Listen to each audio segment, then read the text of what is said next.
Hello and welcome back everyone, we Weeb Online, and today I'm gonna continue the story What If Kid Naruto Was Trained by Adult Naruto Part 2. If you enjoy this video, please give it a big thumbs up, and to watch more videos like this, subscribe to my channel and turn that bell notification on so you never miss an upload. Now wasting no more time, let's begin. Taking a look at his own hand, hovering above the panting red-haired Sunanin, he was wondering how to play this one out. Already he could feel the doubts coming from the other two sand ninjas behind him. There was still no movement towards him coming from Gaara. "Look, I'm here to help you, not to fight you," Naruto uttered slowly.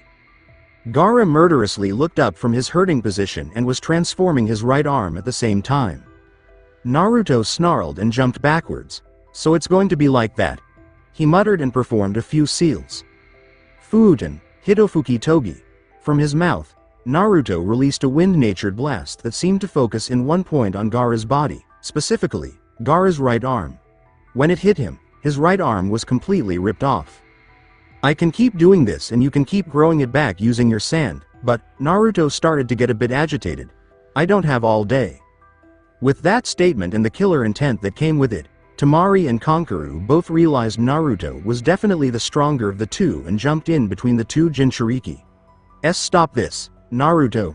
Temari yelled out. The blonde leaf nin considered Temari with a sad smile. "I promised I would help your brother, Temari-san. You're not helping him by killing him. This isn't good. Gaara's hurt bad. I've never seen anyone do this to him."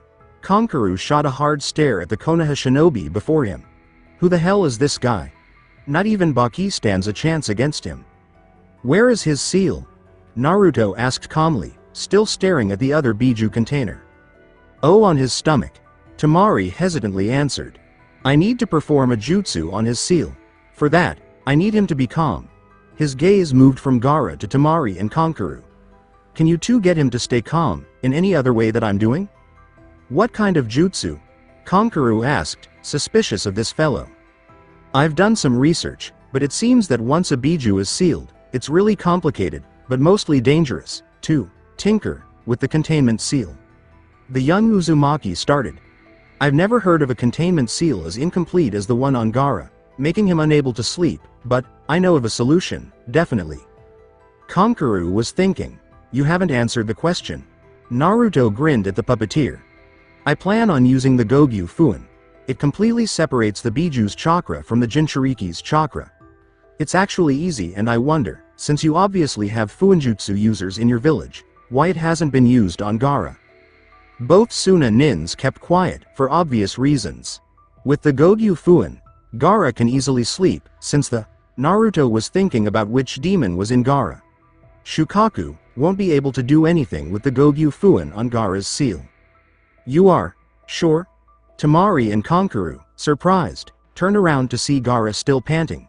But he had stopped transforming. "You can stop her, you can stop her whispers?" It hurt him to hear the pain in Gaara's voice.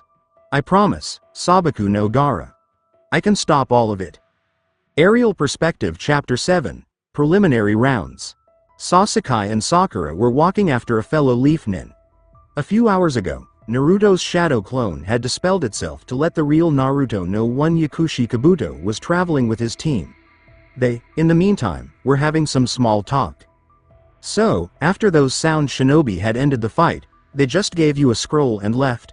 Kabuto asked, interested in the story. "Odd. They must have been impressed by your fighting abilities." Well, Sakura started. "Their leader actually seemed to respect our other teammate, Naruto, a bit. It was really weird." Naruto. "Huh?" Kabuto repeated. "That shadow clone you two were traveling with was some kind of replica of him, right?" Sasuke was keeping quiet all the time, being quite angry with his defeat, so he let Sakura do all the talking. "Yeah, but he hadn't even fought with Naruto." Kinuta Dosu, Kabuto thought. "That kid has always had too strong beliefs in honor in fights. It'll be his downfall, one day. I didn't think those three were capable of killing, but he promised not to kill to Naruto." Sakura was still talking. "Sasuke, she seemed unsure to finish that sentence. But it was 3-1, so it was unfair to begin with. If it was 1-on-1, Sasuke would have easily won." Uchiha Sasuke seems to be quite the disappointment if he can't handle little Zaku and Kin. Dosu's stronger, but not a match for a future vessel of Orochimaru, one would think. The glasses-wearing Genin thought. So, where's your other teammate, then? No one knows, no one really cares, the pinkhead let out exasperated.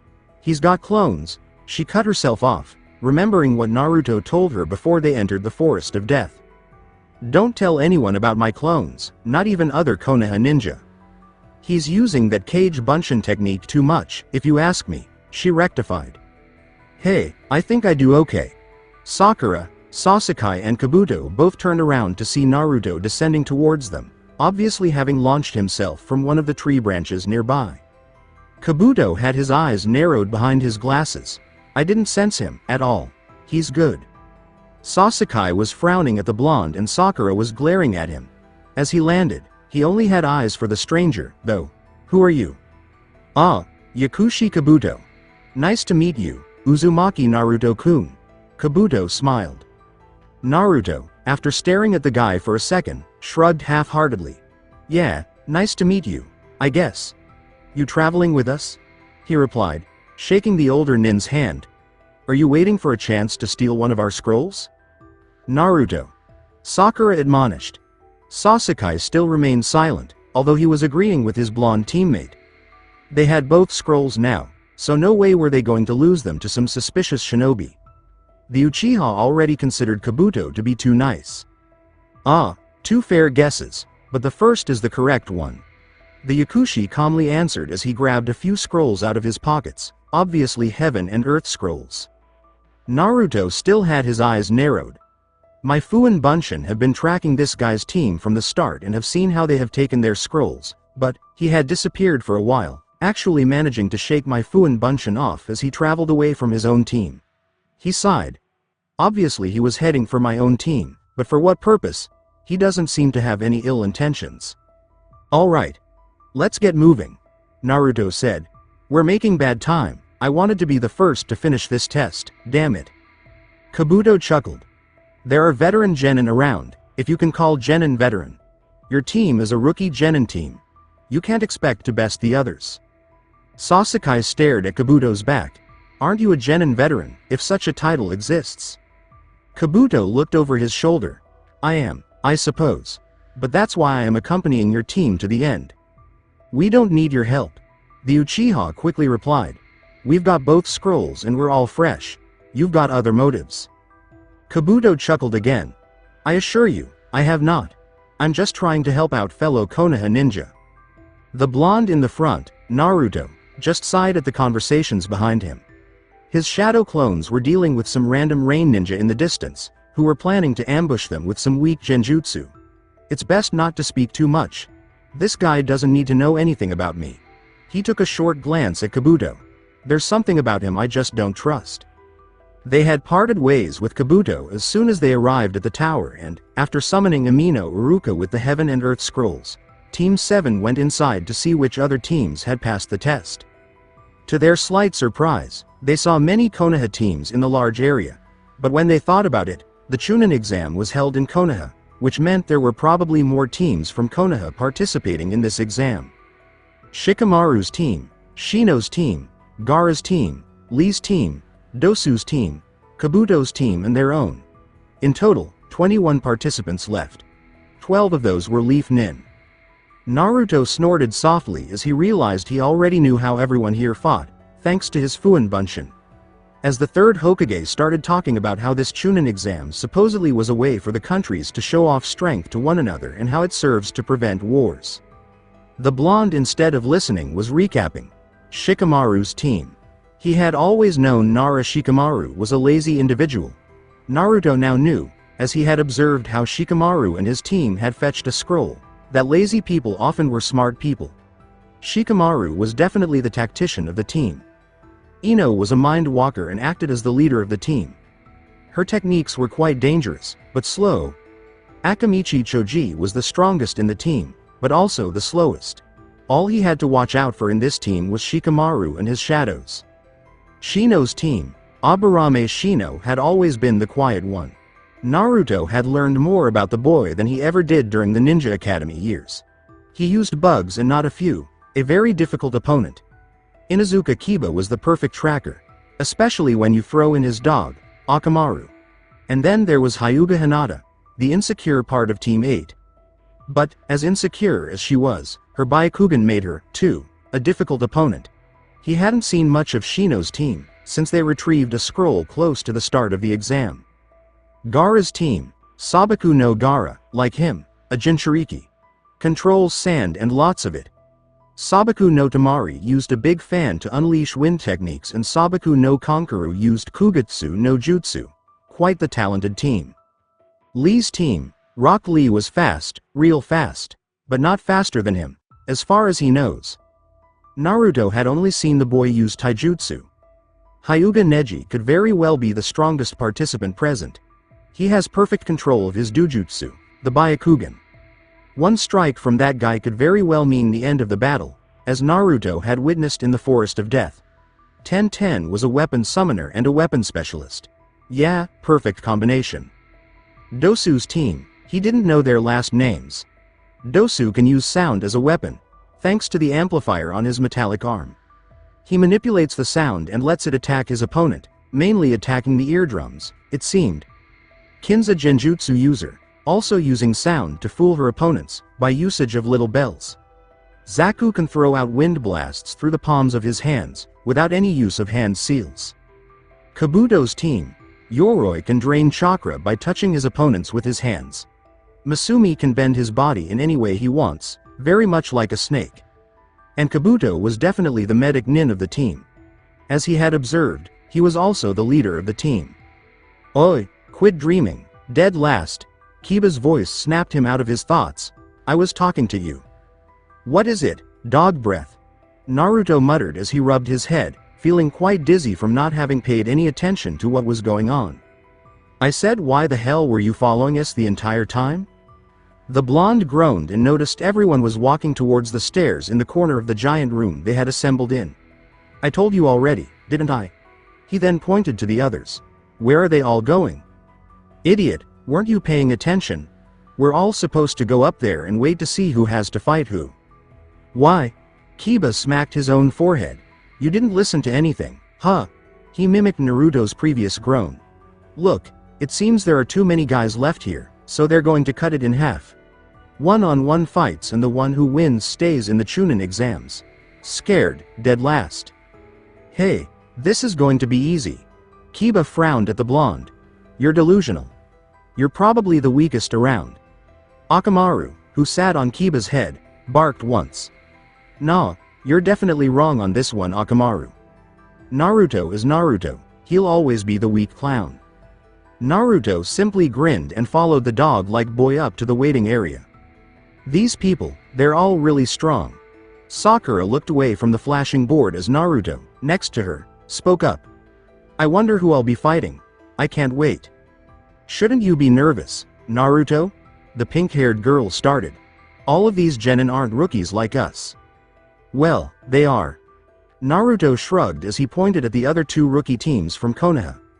If I were you, I'd hope I'd get paired against one of them. But, Naruto grinned.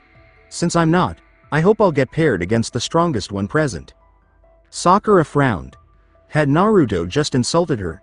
She wasn't sure. Well, the strongest one here is definitely Sasuke-kun. She watched her blonde teammate frown. If that's the case, then this is going to be boring. The flashing board stopped flashing to show the names. Sabaku no Gaara and Ten. Asuna nin versus a Konoha nin. Sasuke murmured behind Sakura and Naruto. This Gaara seems pretty powerful. Gaara used his sand to carry him down to the fighting area, allowing every participant in the room to see he had control over it. Ten just jumped down. Ten. You will win. Lee shouted after her, while guys seemed to be giving her a thumbs up. Well, then. The referee, one Hayate Gecko, coughed. Gaara and Ten were staring at each other. Well, one was glaring. Start this match. Ten started by jumping backwards and was slightly surprised to see that her opponent hadn't moved at all. The Sand Shinobi was simply watching her. His thoughts were elsewhere. Flashback. Gogyu Fuin. The blow to his stomach hurt, but it didn't hurt physically, no, his head hurt and he got dizzy and almost fell to his knees, but he managed to remain standing. Gaara, are you alright? What happened next surprised all Suna Nin. Temari's hand was on Gaara's shoulder. What? Konkaru yelled. Your sand, what happened to your shield of sand? Temari was as shocked as her brother. It seems like his Suna no Tate is no longer here. She let out as she watched her own hand on Gaara's shoulder. Gaara himself was still panting and holding his head. I've cut off the connection between him and the demon within him. Naruto explained. It seems that technique wasn't Gaara's, but Shukaku's. Hey, if you're used to a strong defense, you'd better be careful. Naruto then started looking for something in one of his many pockets. Actually, he just poured chakra into one of his pockets and summoned something. I want you to have this. Temari looked at the strange metal string holding kunai in Naruto's hand. It had seals on the handles. Kunai? Yeah, Sabaku no Gaara is my ally. Hey, I want you guys as my allies. These kunai have special jutsu on it.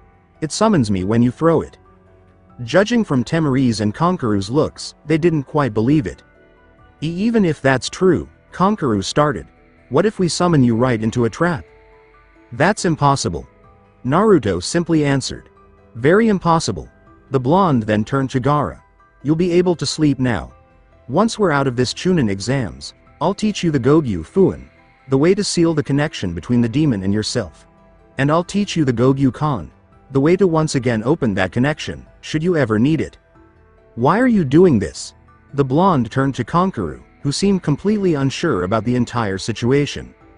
With a sigh, the blonde started. I've heard some disturbing news. I need allies, I need comrades, people I can trust around me. He then stared at Gaara. When I saw Gaara, I realized he was just like me. Born alone in this world, hated and feared by the people around you. The two of us can understand each other better than anyone else can. No offense, since you two are his family. None taken. They both whispered. I've seen you now and I trust you, Naruto smiled. All I need now is for you to trust me. End flashback. It was a pain. It really was. Without the Shukaku's automatic defense, Gaara actually needed to use his chakra to let the sand around him protect him from all the projectiles thrown at him by 1010. But truth be told, he was glad, very glad. He was able to sleep and dream now. All of 1010's attacks were useless and Gaara was getting tired of continuously protecting himself. Sabaku Q. Dodging the hand of sand, 1010 realized she wasn't getting anywhere. Alright, time to push this up a notch, she said to herself as she threw two scrolls on the ground and touched them with her hands, at the same time pouring chakra into them. Kachiyose. Sushoryu. Gaara's eyes widened slightly as thousands of weapons suddenly started raining down towards him. Suna no Mayu. He created a dome of sand to surround him, while he himself traveled underground, letting a Suna Bunshin behind to fool the girl in attacking it. 1010 watched as all her weapons bounced off of the dome. She waited and saw that her opponent deactivated the technique. Once she saw the boy again, she threw all of the weapons, which were attached to her fingers with strings, back at him again. Take this. Sabaku Q, 1010, still in midair, watched how all of her weapons collided with the boy, but she also saw another one, a clone, behind her, releasing another hand of sand towards her.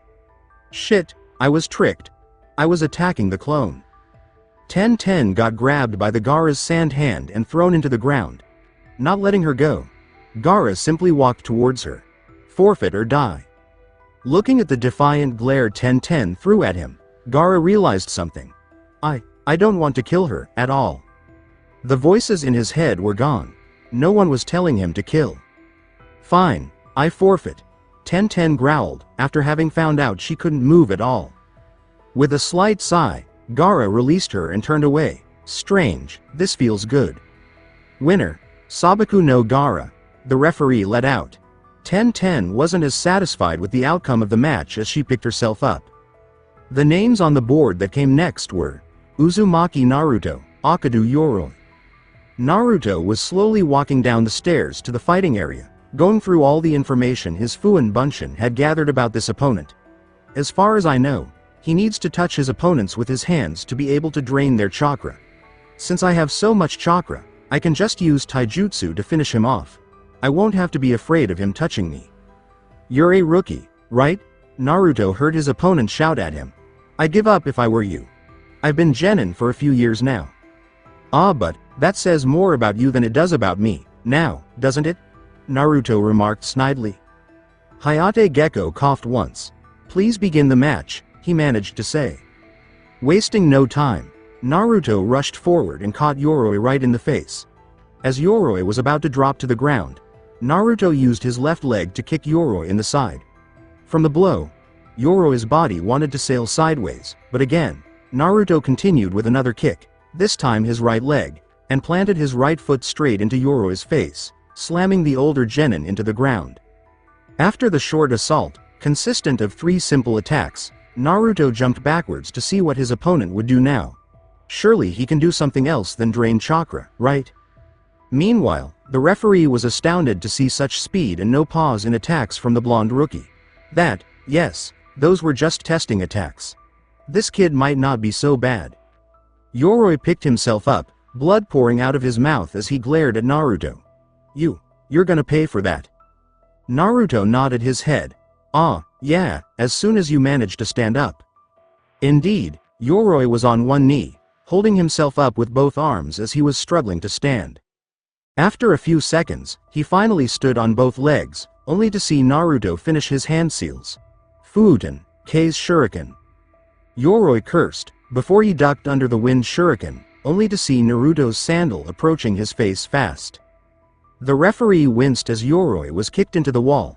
Not wanting to wait this time, Naruto quickly continued with hand seals.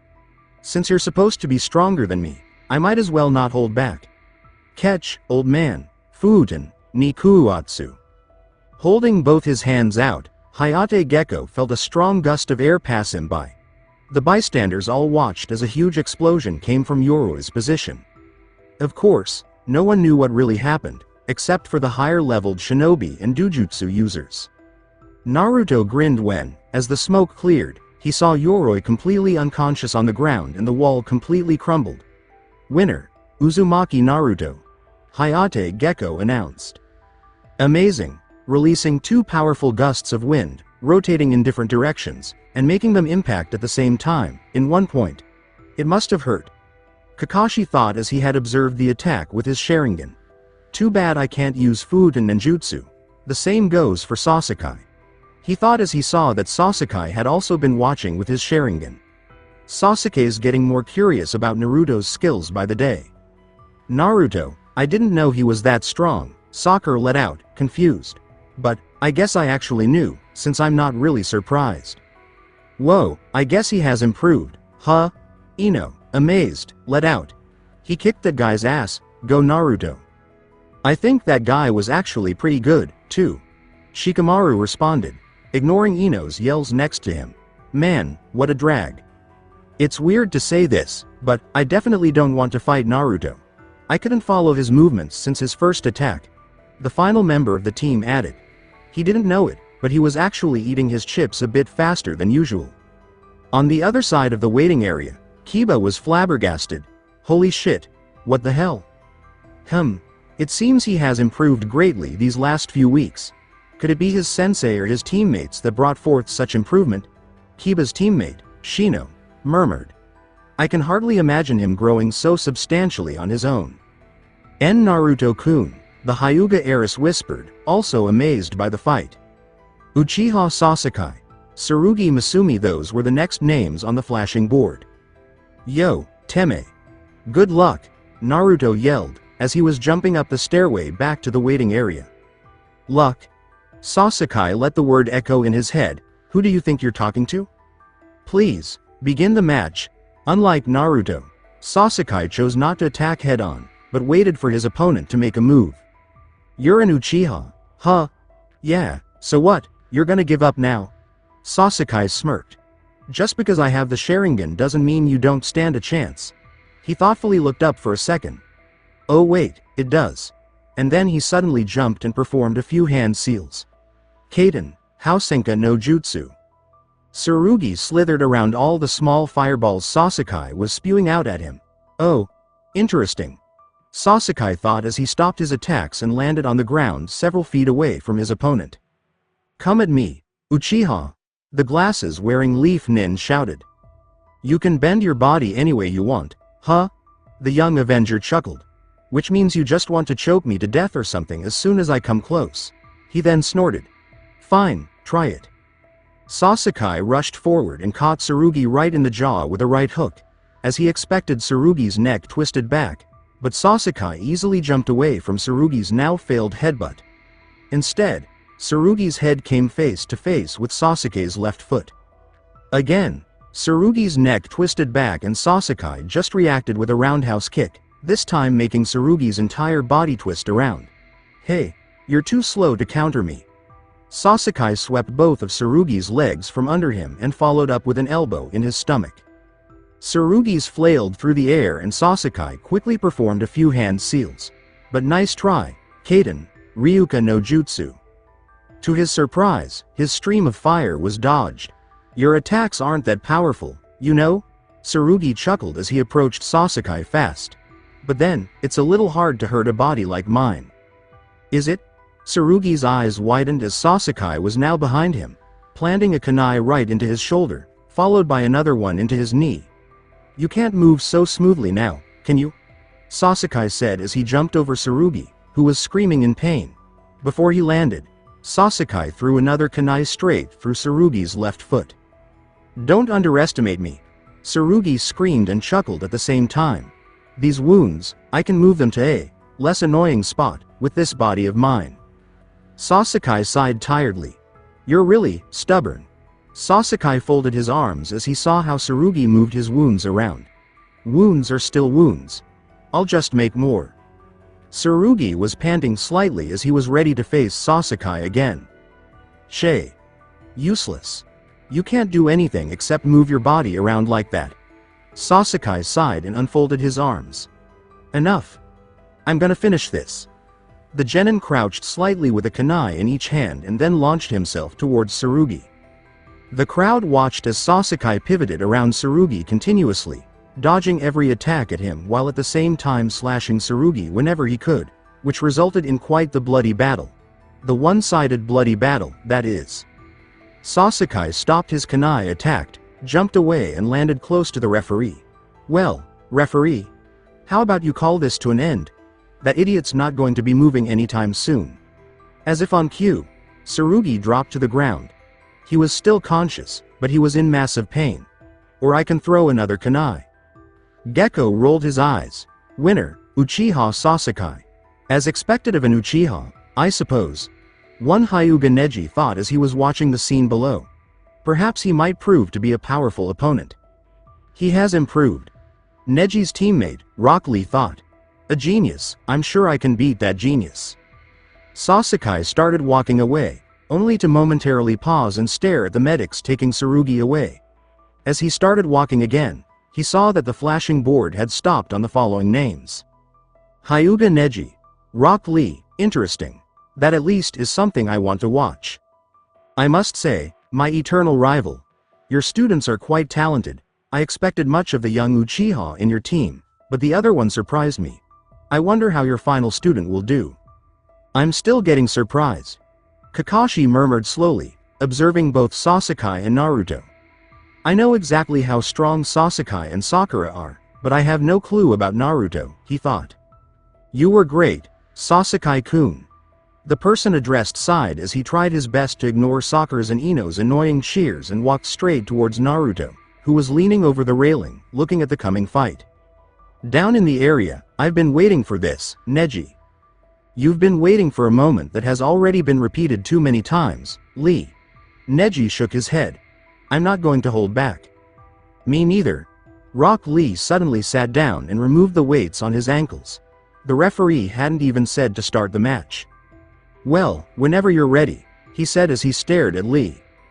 It doesn't matter whether you remove those weights or not. The outcome is the same, Lee. You will lose against me. The Hyuga then sighed a bit tiredly. But I know you, it doesn't really matter what I say. You're still going to fight me. Lee looked up from the weights on the ground to see Neji had activated his Byakugan. Yes, Neji-kun. You'd better take me serious now. The Hyuga genius easily sidestepped the attack from behind, as Lee was now fast enough to do Shunshin. You'll get tired. Neji calmly spoke as he was dodging random attacks. As soon as you slow down, I'll be the victor.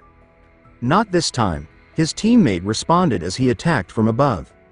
Neji stepped back and immediately lashed out with his hands towards the spot where Lee attacked, but Lee barely managed to jump away. That was close, Lee, he taunted. No, it wasn't, Lee shouted as he appeared a few feet in front of Neji. I'm too fast for you. Neji closed his eyes and shook his head. For now, perhaps. I see you're also smart enough to stay out of my hockey field. Lee was bracing himself, Neji noticed. I am now going to show you a new move. Lee grinned as he gave Neji a thumbs up. Be ready. Neji's eyes widened slightly as weird chakra surrounded Lee. Yosh. First gate, second gate open. HMPH, your Renge won't work on me. I can still follow and dodge your movements. Lee, you shoal. He got interrupted by, third gate, open. What? Involuntarily, Neji stepped backwards and observed with his Byakugan. What is this? You have actual chakra around you. Third gate? You can open more? Lee's skin started turning red. Slightly crouching, Lee continued opening the fourth gate, the harm gate. With that, Lee rushed forward, but Neji immediately responded with, Kaden. As he stopped spinning, he noticed he had slightly knocked Lee backwards. I can't follow his movements, I have to be completely defensive now. He snarled, he didn't like this at all.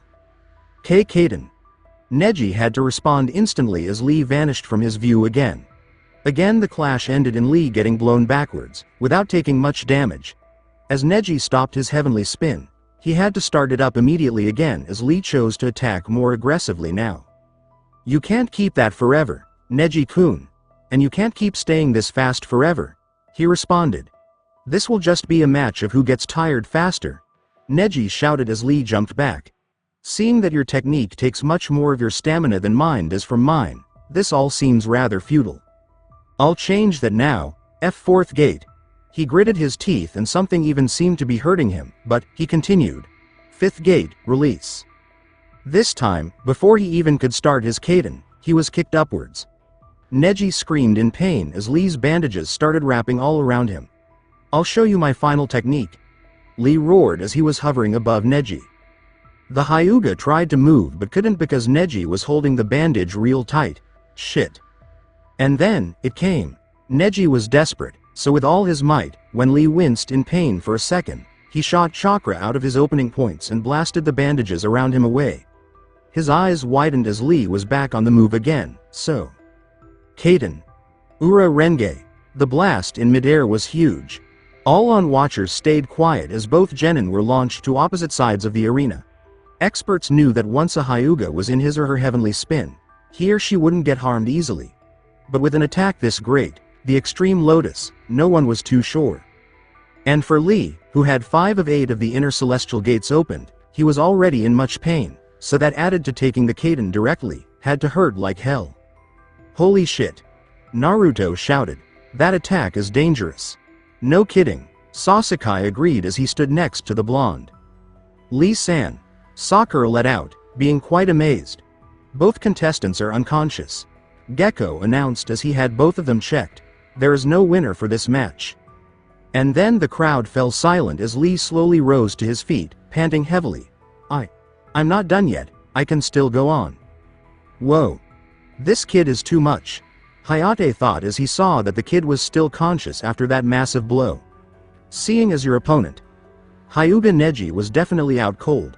As unconscious, you are the winner, Rock Lee. Lee's eyes widened as he stared at Neji's unmoving body. Goo goo.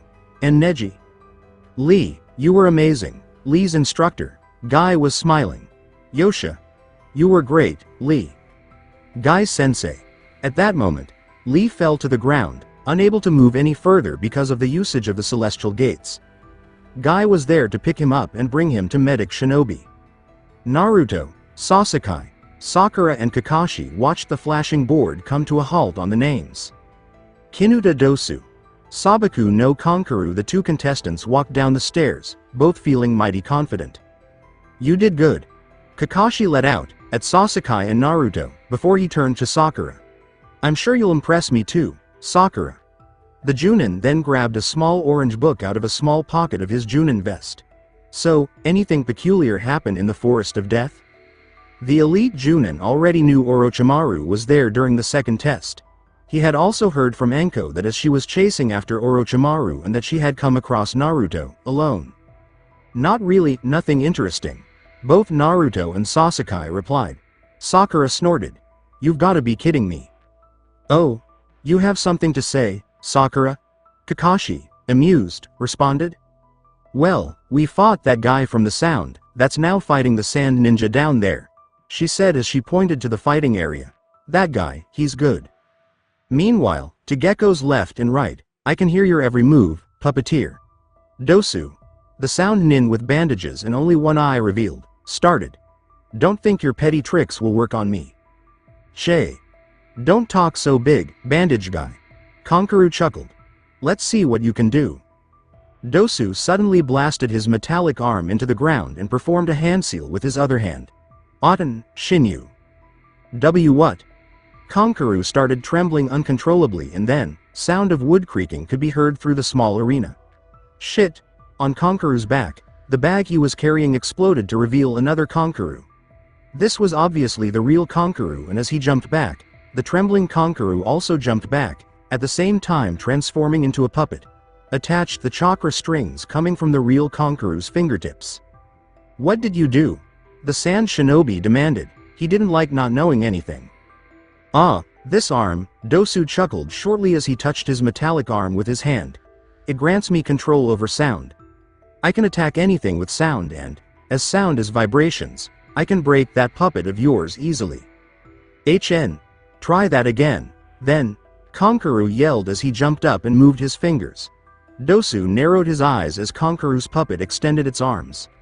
Its hands popped off to reveal dozens of sharp arrows being launched towards him. Snarling, Dosu moved to dodge. He's fast.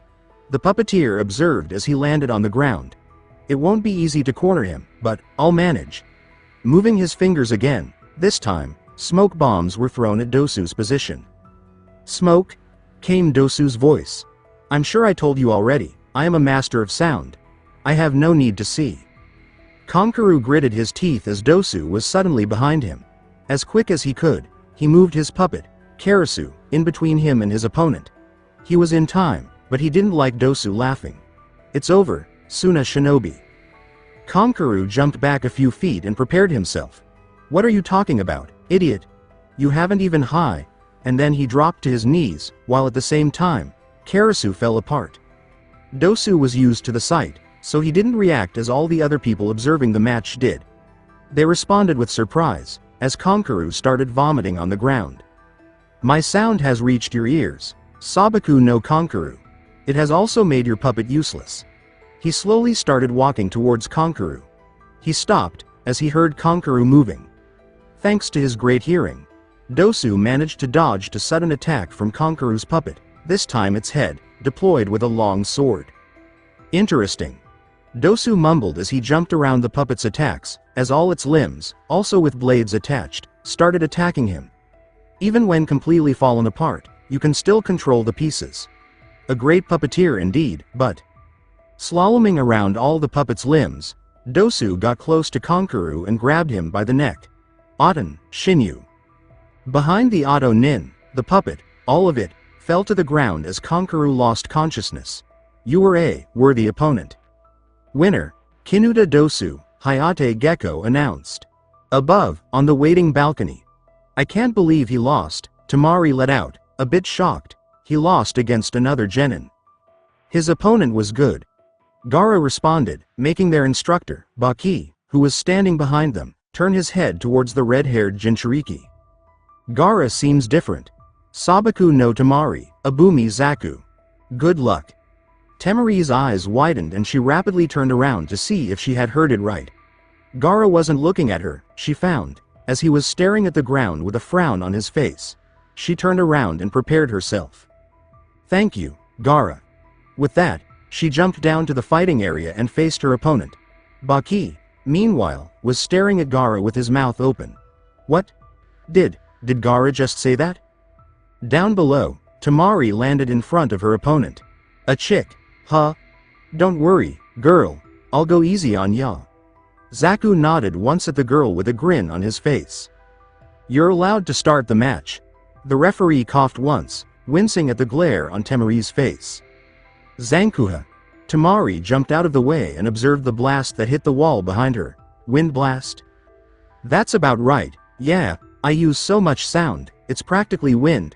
The sound Genin let his arms hang by his sides. You afraid now? The blonde sand ninja simply smiled at her opponent and began a taunt. Is that the best you've got, weakling? A weak little breeze like that won't even scratch me. She watched him shook his head with a forced smile. Alright, bitch, how about this? He aimed both his hand palms at Tamari. There's no escape for this one. Zankukyokuha. With all his strength, Zaku unleashed a massive wind blast at Tamari. But Tamari simply grabbed the fan strapped on her back and whispered, Kamaikesuki, and swung her fan at the coming blast.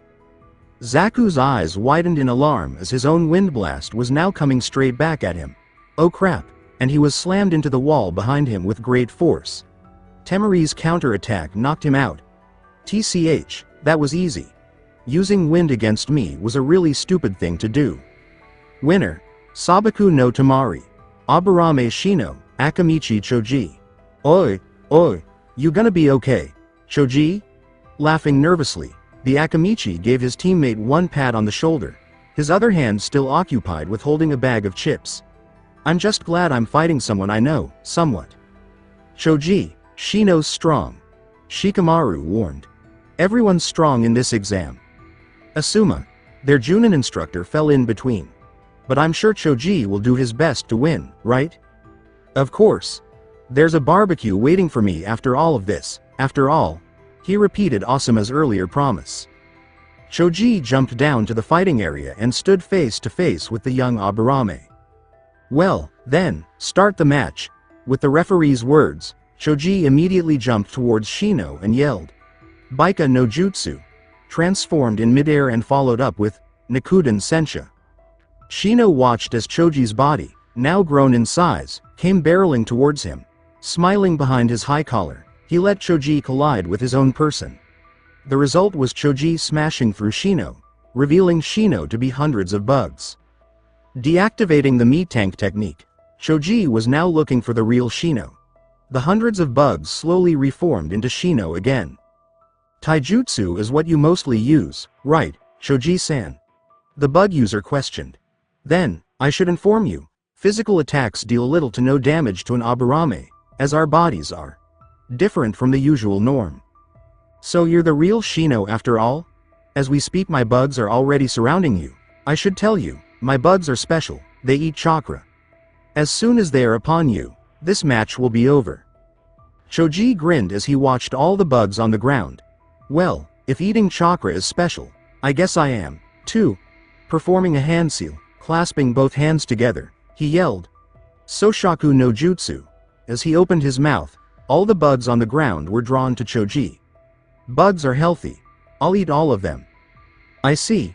Clenching his fists once, Shino made all the bugs close to Choji explode with chakra. When my bugs come too close, the chakra they hold will be added to yours, since you will eat them. It seems to be a stalemate, but also performing a single hand seal, he said, Mushi Hanshoku. And then, the entire area was filled with bugs, on the ground and in the air. Perhaps you're able to eat quite a few, but I don't think you'll be able to evade most. Shino spoke. And this time, I'll be attacking your vulnerability. Because, when you use your Soshaku Jutsu, you are wide open. It didn't take long before Choji was knocked out. Winner, Aburame Shino. Hey, where's that guy? Sakura and Sasuke threw a frown Naruto's way. What guy? The girl asked. You know, that Four Eyes guy, Kabuto, I don't see him anywhere. He disappeared. He put his hand to his chin. Weird. The pink-haired Genin shook her head in exasperation. He quit. Didn't you pay any attention earlier?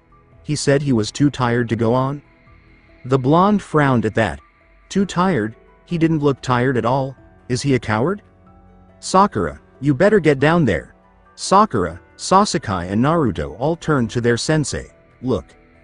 On the flashboards. Haruno Sakura, Tsuchi Kin. Sakura looked down and remembered the girl she had to fight from their previous encounter in the Forest of Death. She used genjutsu against Sasuke-kun. Are you gonna come down here, Pinky? Kin shouted. Or are you chickening out? With a loud snort, Sakura jumped down and grinned at the girl. You're the one who's going to chicken out. Hayate Gecko stared at both girls and nodded his head once.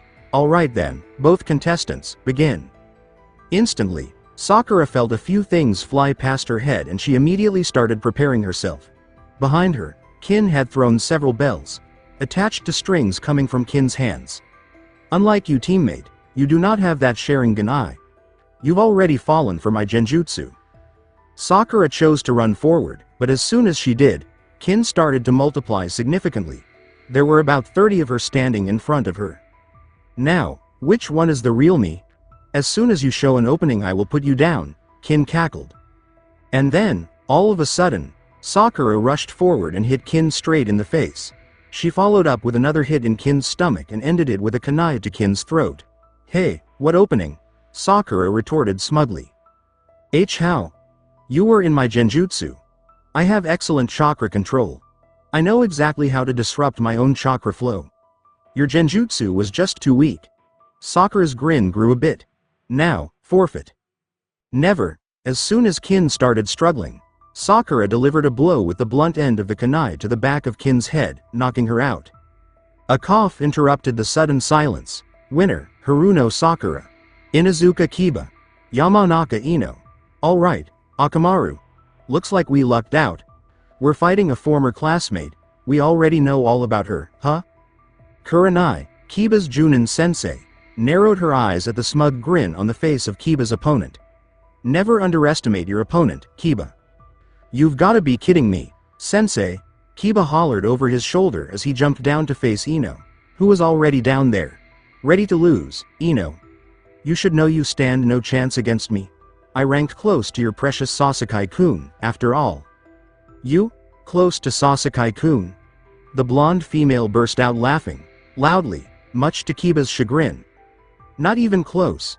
Just for making that absurd comparison, I'm going to show you who's closer to Sasuke-kun between you and me. Hey. It's not like I want to be close to that bastard, the dog-like boy immediately yelled back. Damn it. You're gonna pay for even thinking that. Kiba then rushed forward, while Akamaru had jumped off of his head and stayed behind. As he saw Ino's hand sign held in front of her person, Kiba immediately jumped over Ino and landed behind her. I know that jutsu of yours. You gotta hit something that's not moving, right? Well, guess what? I ain't standing still. Ino winced in pain as Kiba's shoulder bashed Ino to the ground. The Inuzuka towered above the girl and his teeth were shown through his grin. You'd better stay on the ground, if you don't want to get hurt more. At that moment, Ino threw a bag in Kiba's face that exploded. But it wasn't an explosion that could hurt someone. Kiba fell on his butt and screamed as he held out his nose. What the hell is that smell? Arg. Kiba was furiously rubbing his nose, as his was a lot more sensitive to smells than the average nose. Ninja tools, Kiba. Ino snickered as she was now the one towering above Kiba. That smell belongs to a certain flower that can paralyze certain parts of your body. The smell itself, yeah, is pretty horrible. I wouldn't want to use it as perfume. She chuckled as she put her right hand on her hip and gloated. Akamaru. Attack her. The dog was already on the move, but as soon as it came close, it fell on the ground close to Kiba. Ino chuckled as she held her hands in front of her and aimed them at Kiba. I've made the flower into powder and it's currently floating all around me. Like you, Akamaru is now affected by the paralysis effect, making your legs unable to move. It usually doesn't work that well, but I was lucky when you were my opponent, Kiba, since your sense of scent is that much more advanced than that of the average shinobi. Now, her grin grew even further. Shintenshin no Jutsu. Gecko expectantly looked at Kiba, who pointed his arm to the ceiling of the arena they were in. Referee, I forfeit. I see. Gecko nodded. Winner, Yamanaka Ino. Whoa, she fights really, really dirty. came the comment from Naruto. I didn't know you could use flowers like that. Hey, who'd have thought? Kiba is just a moron. Only morons would fall for such cheap tricks. Sakura didn't respond to either Naruto or Sasuke. She was surprised how easily her rival, Ino, had defeated Kiba, one of the stronger people in their class. The last match, huh? Naruto grinned. I hope it'll be good. Hyuga Hinata. Nara Shikamaru. Hyuga Hinata, like any Hyuga, she obviously has the Byakugan. The young Nara thought as she stood in front of the unconfident girl. Looks like I'll be the one attacking first. You can start the match, came Gekko's voice again. The Byakugan can see all around. Shikamaru knew. Let's see how fast she is, then. Dropping to his knees, Shikamaru performed the Cage Main no Jutsu. Hinata activated her Byakugan and ran straight for Shikamaru, easily avoiding getting caught by the Nara's shadow. Hey, she doesn't even have to pay attention to dodge it. Shikamaru grinned a false grin and jumped away from Hinata, throwing a few kunai at her that were easily dodged as well. As the explosion tags went off, Shikamaru knew Hinata had easily jumped away from the blasts. To beat me, she needs to come close. Any blow coming from that Juken style could very well spell the end of the match. Hinata had jumped back and waited for the smoke from the explosions to clear, even though she could easily look through it and knew where Shikamaru was. I can't be caught by those shadows. When he catches me, it's over. Seems like this is a one-move battle, Shikamaru thought. And then, Hinata had decided. She ran towards Shikamaru, who was quite surprised at the sudden vigor showing in Hinata's character. Looks like she has decided she wants to continue this Chunin exam, after all. Hinata was easily sidestepping and jumping over Shikamaru's shadows and came closer and closer, while Shikamaru was trying to maintain certain distance by jumping away from the Hyuga girl. Just as Hinata came close, Shikamaru jumped over her and casually threw a kunai over his shoulder. This time, though, there wasn't an explosion tag attached to it, nor a smoke tag. No, worse, a flashbang tag. Hinata was too late in noticing and hadn't shut her eyes in time. A second later she found she couldn't move. Cage main. Success. Hinata felt her own hand grab a kunai in her kunai holster and watched how it was held against her neck. Man, was I lucky you didn't notice the flash tag. This could have gotten really troublesome because I only had that one. He turned to the referee, sighed, and turned back to Hinata. Sorry, Hinata. Looks like you'll have to forfeit. Hinata couldn't move her body at all. Yes, I give up. All the genin that were still conscious were still in the arena where the second test had ended. The third Hokage was standing in front of them, along with all the Junin instructors of the genin present. Congratulations, genin. The third and final test of the Chunin exam will be a short tournament of sorts. Similar to this preliminary exam, you will have to fight one another once more, this time moving up against another opponent who has also won his or her match. In the end, there will only be one left. So, that one will be promoted to Chunin? Naruto asked instantly. Perhaps. The Sandaime grinned at the blonde. Even a genin who has lost the first match can, if shown adequate skills, become Chunin. The old man went on about how each remaining participant would receive a number from the box 1 Mitarashi Anko was holding. That number would decide who would fight who in the next month. The third test matchups were Haruno Sakura, Nara Shikamaru, Yamanaka Ino, Aburame Shino Kinuta Dosu, Sabaku no Tamari, Uzumaki Naruto, Uchiha Sasuke Sabaku no Gaara, Rock Lee. Naruto and Sasuke were grinning at each other. This is going to be awesome, the blonde cheered. Yeah, Sasuke agreed, but definitely not for you. Sakura just stared at them as they bickered endlessly. Sasuke versus Naruto. Why are teammates chosen to fight against each other? Man, I gotta fight another girl? Shikamaru nagged as he walked away. Why me? All others pondered over their fights as they all left. Naruto, the blonde, who was walking away with Sasuke, Sakura and Kakashi, turned around to see that the third Hokage had called for his attention. You and I need to talk. The second test of the Chunin exam had finally ended. They had actually made it through and were ready for the final test, which would come in 2 weeks. At the moment, Naruto, along with Kakashi, was following the third Hokage to his office. They were slowly walking through the village, Hokage greeting random people and Kakashi reading a certain book. Man, I don't have a single clone active right now, Naruto inwardly whined. Why does the old man want to talk to me? I want to train, damn it. He took a look at the back of his sensei. And why did Kakashi's sensei have to come along? Many moments later, as the Hokage was in no rush at all, they had finally made it to the Sandame's office. The old man went for his seat immediately and stared at the Junin and Genin in front of him. Congratulations, Naruto-kun. You've made it through the second test. He started. I, however, have something I wanted to talk to you about. Obviously. The blonde grumbled softly, on which Kakashi's eyes smiled. It has come to my attention that you have encountered a certain shinobi during your stay in the Forest of Death. The fire leader started. One Mitarashi Anko has notified me. Ah, that examiner woman, right? The Genin asked. Yeah, but we've barely fought as she made it there before I could even have a crack at him. He lied, pretending to be frowning and acting disappointed.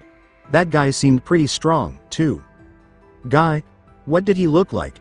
Peef, he reminded me of a snake, with the way he talked and moved. He suddenly snapped his finger once. That Anko chick. You once said there are 2 women who could teach me how to deal with genjutsu, right? Isn't she one of them? The Sandame sighed, slightly frowning at Naruto's way of changing subjects. Yes, she is, but unfortunately, she has a busy schedule. Now, what else can you tell from your experiences in the Forest of Death? Why are you asking me, old man? All I did was run after my teammates. Are you asking these questions to every genin? The aging man shook his head. No, you're the only one who has encountered Orochimaru, besides Anko. Naruto refused to let his eyes narrow in fury at the mention of the snake who escaped from him. Who's Orochimaru? He is a former Konoha shinobi, one of the legendary Sannin, to be exact.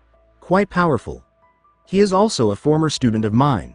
He has betrayed Konoha and has probably infiltrated our village and the Chunin exams to do damage to us. If he has told you anything, it would be helpful if you told us.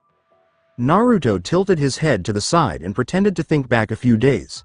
No, all he did say was that he did not have time to deal with a genin like me. I see. A sigh indicated that subject was over with. Kakashi told me something interesting.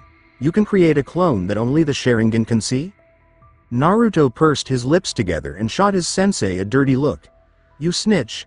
He pointed, before he turned back to the Hokage. Yeah, I call it the Fuin Bunshin. But I found out not only the Sharingan can see it. Or, he looked up thoughtfully. Maybe it's the only thing that can see it. What do you mean? Kakashi questioned. I found out that Mut Kiba can smell and Hyuga Hinata, she could see the chakra for the jutsu, but not the Bunshin itself. And Shino, his bugs could apparently sense me, somehow. It makes sense. Their team is specialized in tracking. Looking and identifying chakra is what they do best. They only get better as they grow more experienced. The third explained. But that means you have used the Fuin Bunshin during your Chunin exam. A very clever thing to do, Naruto-kun. Let me guess, Kakashi started. When you had to fight that guy in the preliminary test, you already knew his ability.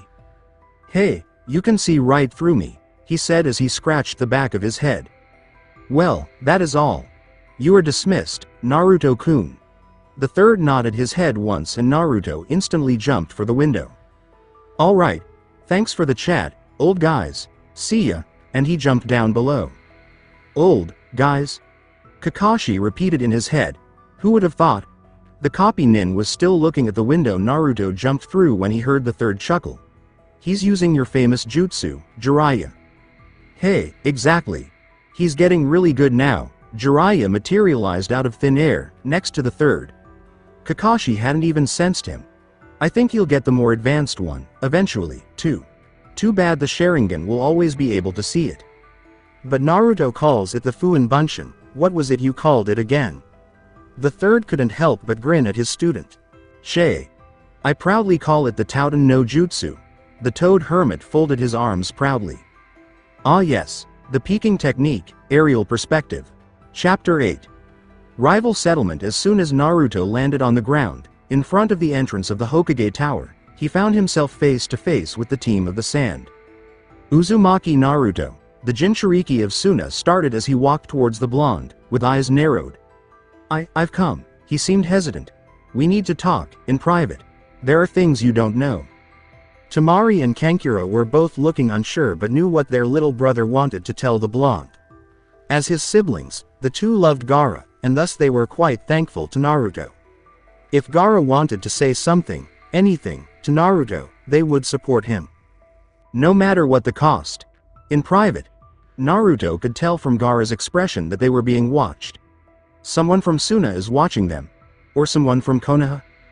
I understand. Putting his left hand on Gaara's shoulder, he performed a single seal with his other. Hiraishin. Temari and Kankuro both looked stupefied as the two Jinchuriki had vanished. That kid, he's not normal. Kankuro let out. I wonder where he took Gaara.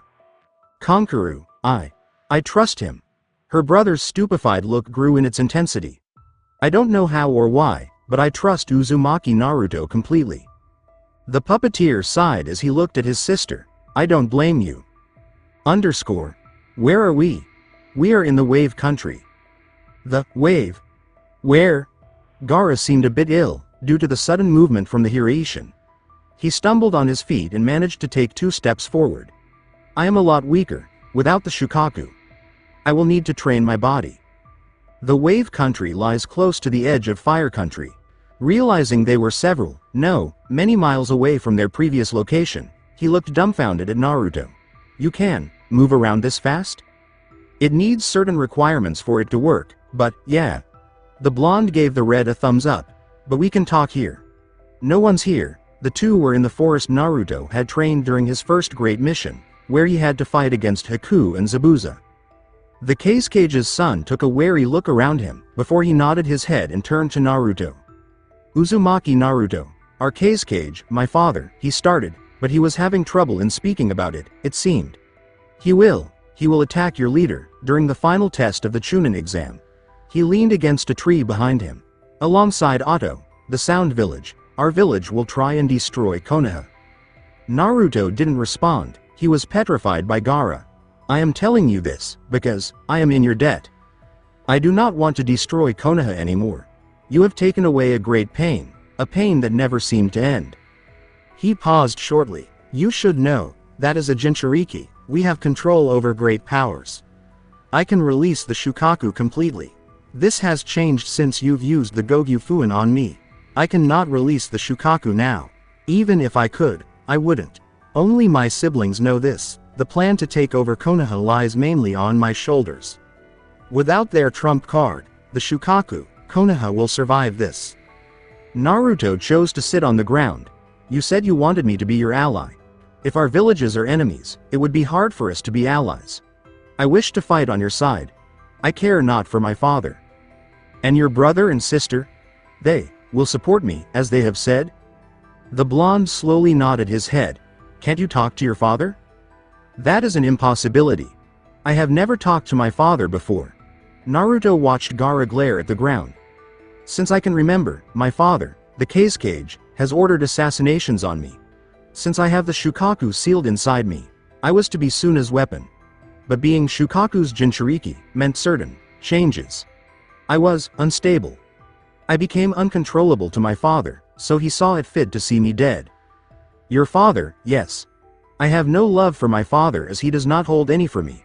I believe my siblings feel the same way. The two fell in a short silence, one thinking of the past, while the other thought about how to prevent all of it. A few minutes later, so, there's actually nothing we can do but let them believe you are still in contact with Shukaku? Correct. Gaara responded shortly. The attack will begin during one of the matches, so, be wary of all sound and sand shinobi. Naruto narrowed his eyes. Maybe, I know one sound shinobi who I can talk to. As soon as he had returned Gaara to Temari and Kankuro, Naruto entered his apartment and quickly went into Sage Mode. During Sage Mode, he could find all chakra sources in the village. Perhaps he would be able to pinpoint a certain Kinuta Dosu. This has all gone to hell fast. I should tell the old man all about this, but that would mean for him to find out I've used the Gogyu Fuin on Gaara. The blonde snarled as he was searching and searching. Will that be a bad thing? Opening his eyes, he found the 3 sound genin close to the Forest of Death, with another chakra source that seemed pretty familiar. He quickly made his way over to the location, making sure to deactivate his Sage mode before someone saw him. Even without being in Sage mode, Naruto was still very fast. Jumping from tree to tree, with a random home in between, Naruto soon found himself overlooking 4 genin. What is Yakushi Kabuto doing talking to sound genin? Creating the seal for several Fuin Bunshin. They all instantly knew what to do and approached the 4. He's not pleased at all, the Fuin Bunshin heard them say. But you'll find out for yourself. He can't wait to see you. Oh, Dosu, since you're still in the Chunin exams, you won't have to come with us. Run along now, the glasses-wearing Konoha genin said. Naruto didn't understand at all. Creating a quick Fuin Bunshin and dispelling it, the Fuin Bunshin now had new orders. Follow Kabuto and those 2 sound genin. As soon as Kabuto and the others were well out of reach and Dosu was already walking through the streets of the village, Naruto appeared behind him. Uzumaki Naruto, right? The bandage-wearing ninja turned around. The Konoha genin nodded his head, a serious look telling Dosu something was very wrong. He chose to stay silent. Picking a fight with Naruto right now was a lose-lose situation, especially since this was Konoha. Naruto didn't say anything. He instead put his hand on Dosu's shoulder and gave him a sad smile, his other hand meanwhile coming up in a hand seal. Hireishin. Quite a busy day, Naruto thought as he was slowly walking towards the Hokage Tower, this time to say a few words to a certain old man. This Chunin exam is going to be horrible. I have to fight Sasuke and of course, kick his ass, but I have to do that and save most of my energy for the attack that is sure to come. The talk with Dosu had only confirmed everything. His Fuin Bunshin had revealed that Kabuto was a traitor working for Orochimaru and that 2 sound genin were now dead, courtesy to the same guy Kabuto was working for. He had watched it all, but couldn't do anything. His Fuin Bunshin were only meant to watch, after all. But he had learned a lot in only a short night. But he had nothing to back it up with. Would the 3rd believe him? Walking the stairs, he saw many Junin and Shunin pass him by. All of them had their missions. All of them were working for the Fire Country, for Konoha, for the Hokage. None of them knew of what was to come. He was just a genin. How was he supposed to deal with all this? Already he had done what he thought was best, but what would the old Sarutobi do? He finally reached the doors that would lead him to the Hokage. In front of that door stood 2 Junin. He didn't know their names. One wore glasses and had black hair, while the other had long light brown hair, and had a senbon in his mouth. Ah, Hokage-sama is busy right now, kid.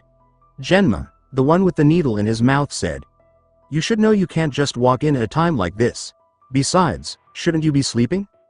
True to his words, during nighttime, the Hokage usually only saw people who had made appointments with him during the day, or days prior. The secretary usually present during the day wasn't here, either. So these 2 Junin were guarding the door. To their and Naruto's surprise though, Jiraiya suddenly opened the door and walked past Genma and Aoba, the one with the glasses and the dark hair. Yo, kid. Long time no see. He nodded once to Genma and Aoba and grabbed Naruto by the shoulder. You need to see the old man? He's really busy right now. Jiraiya-sama, Naruto started. I found out about something really bad. I need to tell him. He wanted to turn away from Jiraiya, but Jiraiya still held him. Not right now you do. If it's really important, though, you can tell me. I'm allowed to see that old man anytime I want, you see? Naruto released an annoyed sigh and took a look over his shoulder to see Genma and Aoba talking to each other, still guarding the door. So I can't get in today? Jiraiya was leading him away. No, you can't. He's busy finding out why that guy you came across in the Forest of Death is here. Naruto's eyes widened and he turned to Jiraiya. Yeah, I found something out about that guy. Jiraiya nodded his head. We'll talk somewhere else. In truth, the 3rd Hokage was busy with Mitarashi Anko's curse seal. She had also come across Orochimaru. Days passed and the final test of the Chunin exam was coming close. Sasuke was being trained by Kakashi. Naruto was being trained by Jiraiya and was also training in secret. Sakura was actually training with one Yamanaka Ino. Aburame Shino and Nara Shikamaru were being trained by their fathers. Gaara was also training, mostly by himself, but at times found himself sparring against his siblings. And Rock Lee was training full-time with his sensei Maeda Guy. The remaining participant, Kinuta Dosu, was also training, but he found most of his time spent on figuring things out. 2 days before the Chunin exams, Naruto could be found in the Hokage's office, along with Jiraiya. This office is protected by several fuinjutsu. Naruto had already noticed. The third continued. Anything said here will only be heard by the ones actually in this room. Jiraiya and Naruto both nodded their heads. Naruto-kun, going by your information gathering, I have tightened security around Konoha and around me, considerably. I can't do anything more than that. Doing so would raise suspicions, and if we want to ambush an ambush, we need no such suspicions. Naruto nodded his head as Jiraiya watched him. As for you, you will simply continue the Chunin exams. I assure you, I have competent shinobi all around. You are still just a genin, Naruto-kun. Perhaps a very talented one, but this will be dangerous from here on in. Her 2 teammates had to fight each other to continue. Only the victor would go on. The other would be devastated. Sakura didn't know what to do or say to them. She was rooting for Sasuke-kun, of course. He was the boy she loved, after all. But that would mean Naruto was definitely going to lose. Anyone would lose against Sasuke-kun, after all. But then, how would her blonde teammate take that loss? His dream was to become the next Hokage, right? A Hokage never loses any fight, the ultimate shinobi of his or her country. He would be crushed if he lost this battle. It was a real shame he was paired against Uchiha Sasuke. Yes, Sakura was sure. Naruto had grown a lot, but this is where the Chunin exams would end for the blonde. Sakura stared at the person in front of her as she thought about her teammates. She herself was training hard against her rival, Yamanaka Ino. Her opponent would be Nara Shikamaru, a person who could control the shadows. Ino was his teammate, but Sakura already found out she wouldn't reveal too much about him. It would be unfair. The Kage Main no Jutsu was a technique that could go from one point to many points. It was a perfect trapping technique. To escape from such a jutsu means you need speed and complete awareness of her surroundings. Once caught, it could be over. Could being the keyword. Once the Kage Main is a success, what could be done? That was what Sakura was focusing on. The day of the final exam. He would have had Fuin Bunshin all around Fire Country if it wasn't for the fact that the third had said those few words. He has competent shinobi all around. No, he had to save his energy. He had to go all out to protect everyone. When the time would come, he would use his advanced Kage Bunshin strategy, but then, if what he and Gaara had discussed would work, it might not even be necessary. Naruto. You deaf idiot. Shaking away from his thought, Naruto turned to see Team 8 walking towards the same destination he was. Only Shino is in the Chunin exams from their team. He then looked up thoughtfully, as if suddenly realizing something. Everyone from Team 7 passed, huh? He then nodded at the team in front of him. Hey. You really need to work on your hearing, man. Kiba started. I never expected you to get this far in the Chunin exams. Naruto nodded his head and shot a quick glance at Team 8's sensei, Kurenai. The old man still hasn't arranged anything for me considering genjutsu, and Kurenai's sensei doesn't want to teach me, it sucks. Shrugging, he turned away from the team and started walking. He felt bad ignoring Kiba like that, but he felt even worse about being rejected by their Junin instructor. Good luck, Shino. He managed as he walked away from them. Ah, to you as well, Naruto-san. He was surprised to hear Shino so friendly, but didn't show it and continued walking. He's gotten arrogant, huh? Kiba said as soon as Naruto was out of hearing range. Not arrogant, Shino replied as he slowly started walking, but hurt. Kiba didn't understand, but Kurenai did, and angry, she added. Hinata was the last to move. Naruto-kun. The blue-haired girl sighed as she followed after her team. Naruto-kun's different today. Hayate Gecko watched the participants enter the clearing in the center of the stadium. The final test of the Chunin exam was held. He had watched all of them fight before, so he knew what to expect from them. Most these genin had already impressed him. The entire stadium was filled with people from all around the country, waiting to see techniques flying all over the place. Gecko himself was waiting to see the same thing. Some of the genin here hadn't shown a whole lot during the preliminaries. The Sandaime had decided to share nothing he had learned the past weeks with the shinobi under him. Only Jiraiya, Tenzo and Naruto knew, actually. Jiraiya was stationed in the stadium, Naruto was doing the Chunin exams and Tenzo was outside of the stadium, having given his Anbu squad specific orders around the stadium. The fire leader also made sure every Anbu team was active. 2 Anbu teams were stationed in the stadium, 3 in the forests around Konoha, and the remaining in Konoha itself. Hiruzen took a seat, with Raida and Genma protecting him, while next to him, the Kazekage did the same, also having 2 guards guarding him. Down below, every participant was already present and the referee was already lining up the 2 genin who were slated against each other to start it all off.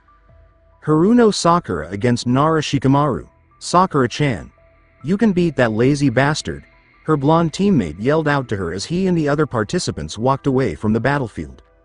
He'd say he resented that remark, had he cared, but Shikamaru didn't really care for much. As soon as Naruto reached the area where the remaining genin still in the Chunin exam were to wait, he scanned his surroundings. He had found it weird to spot Anbuso in the open, but did understand why the Hokage would do so. Gaara stood in the corner, observing the fight that had started down below. He and Naruto had decided not to talk to each other, because it would raise suspicions. The same was decided with Dosu, who stood close to the railing. Naruto wasn't completely sure about the sound genin, but he knew he carried his respect. Their talk was pretty interesting. Flashback. Where are we? Naruto watched as Dosu jumped back a bit and looked left and right. Judging by his confused stance, the blonde could tell he had no idea where they were. Don't worry about where we are, Dosu-san. Dosu readied himself as he stood in front of Naruto. We're not here to fight. Only to talk. Besides, he shrugged. I'm just a shadow clone. If you even touch me once, there's no way you're getting back to Konoha in time for the last test of the Chunin exams. Dosu's one revealed eye widened. We're that far from Konoha? He tried to read the expressions on Naruto's face to see if the Konoha nin was bluffing. You're serious. A few seconds later, he also added. And this is no genjutsu either. Dosu-san, I know Orochimaru's plans for an attack against my village. He started, ignoring Dosu's shocked outburst and the step he had taken backwards. Instead, Naruto turned his back to Dosu.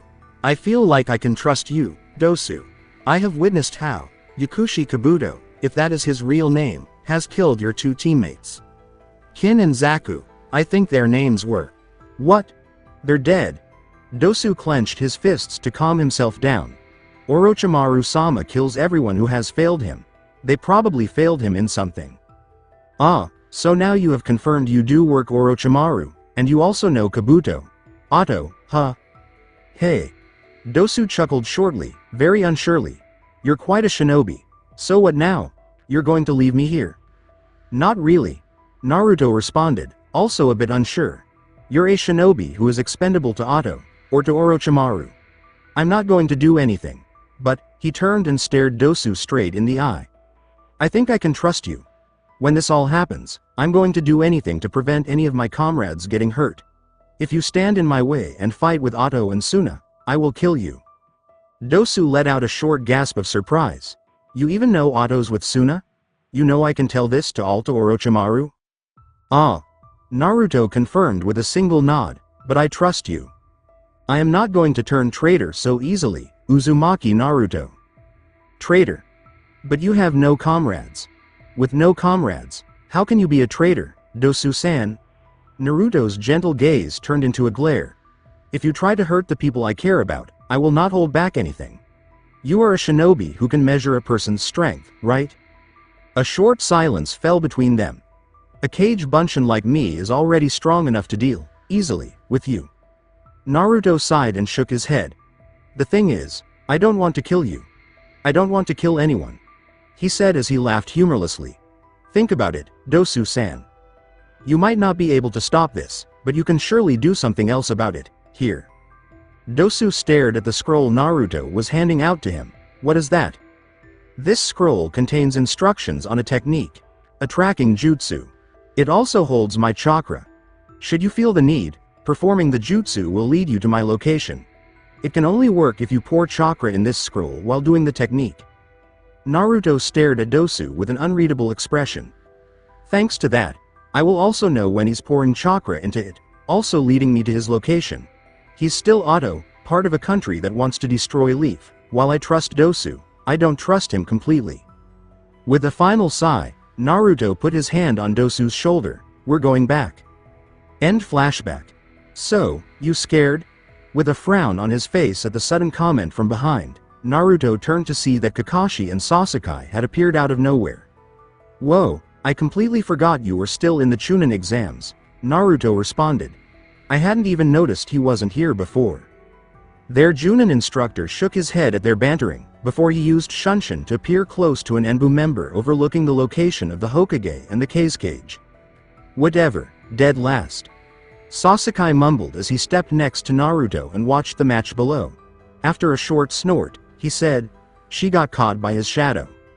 Yeah, his blonde teammate started, but it looks like it's not over yet. The two members of Team 7 watched as Shikamaru quickly released Sakura and stared at the pinkette with a confused look on his face. Sakura was feeling really good about herself. The trick of the cage main was to force your own chakra onto your target's chakra. Since the technique comes from the Nara is in control. But, since it's chakra that's being used, Sakura knew something could be done about it. It was strange, but she asked Naruto, of all people, for help. And he came with a very clever solution. The ability to completely and instantly seal her own chakra. It's a useless skill, one that never should be used on a battlefield, since it leaves you completely vulnerable. But against the cage main, which needs chakra to function, it's perfect. Of course, since Sakura sealed all her chakra into a storage scroll, she can also summon it back again. In battle, when she is about to get caught by Shikamaru's shadow, she'd quickly seal her chakra off into the scroll. The only problem was that Shikamaru was in complete control of that scroll, since his cage main was touching it through Sakura's body. And even without chakra, Sakura could still move, albeit a lot more limited. You're seriously doing the one thing a shinobi should never do. Shikamaru murmured lazily. I figured you were smarter than this. Team 10 was amazed as they saw Shikamaru run towards Sakura. The young Nara rarely ran, after all. Sakura jumped backwards, slightly startled. You obviously don't know what to do beyond this. Che. Sakura responded, moving her hand to her kunai, only to see Shikamaru's shadow going to the spot where she would land. She quickly sealed her chakra off, only to see two kunai approaching her fast. She ducked, but realized Shikamaru was now in front of her, holding another kunai to her head. It's impossible for you to do anything in this situation. The young genius started. My cage main is all around you. The moment you move against me is the moment you'll have to use chakra to stand a chance. The moment you use chakra is the moment you get caught by my shadow. Seeing the truth in those words, Sakura forfeited. Naruto observed the victor of the next battle warily. He didn't know much about the bug user, but now knew he wasn't to be trifled with. Yamanaka Ino had a definite advantage over Shino's bugs, with her usage of poisons in her flower techniques, something he had never even heard about. Even so, Shino stood his ground long and well, ultimately using one of his bug's most interesting skills. The power to evolve in a short time. As such, the poison Ino used proved futile over time, as Shino's bugs had all become evolved. The only reason for this possibility was the fact that Shino, as a shinobi, was too skilled for Ino. He was faster and stronger, able to avoid anything thrown at him as his bugs were analyzing the poison Ino was using. And Ino wasn't so stupid to try and use the Shintention in a battle such as this, which would inevitably turn in Shino's favor. Good battle, Shino. Naruto nodded at the Aburame as he entered the balcony. Shino had won as his bugs had drained Ino of all of her chakra. Will the next participants please step down?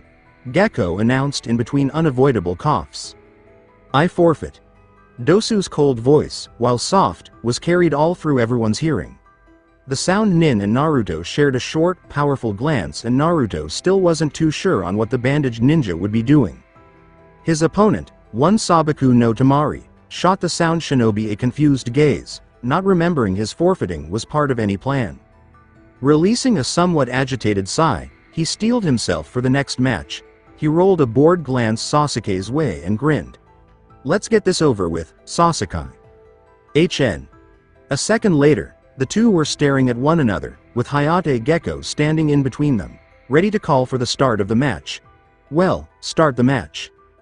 Haruno Sakura, who had just been denied to go to the next round, gripped the railing tightly as she watched her two teammates have a standoff. "Sasuke-kun, Naruto, I hope this fight won't change anything. I'm curious about this fight." Sarutobi Asuma, teacher of Team 10, let out as he stood behind Nara Shikamaru and a recuperating Yamanaka Ino.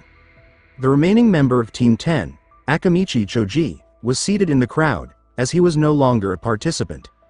"Me too." Shikamaru let out, surprising both Ino and Asuma.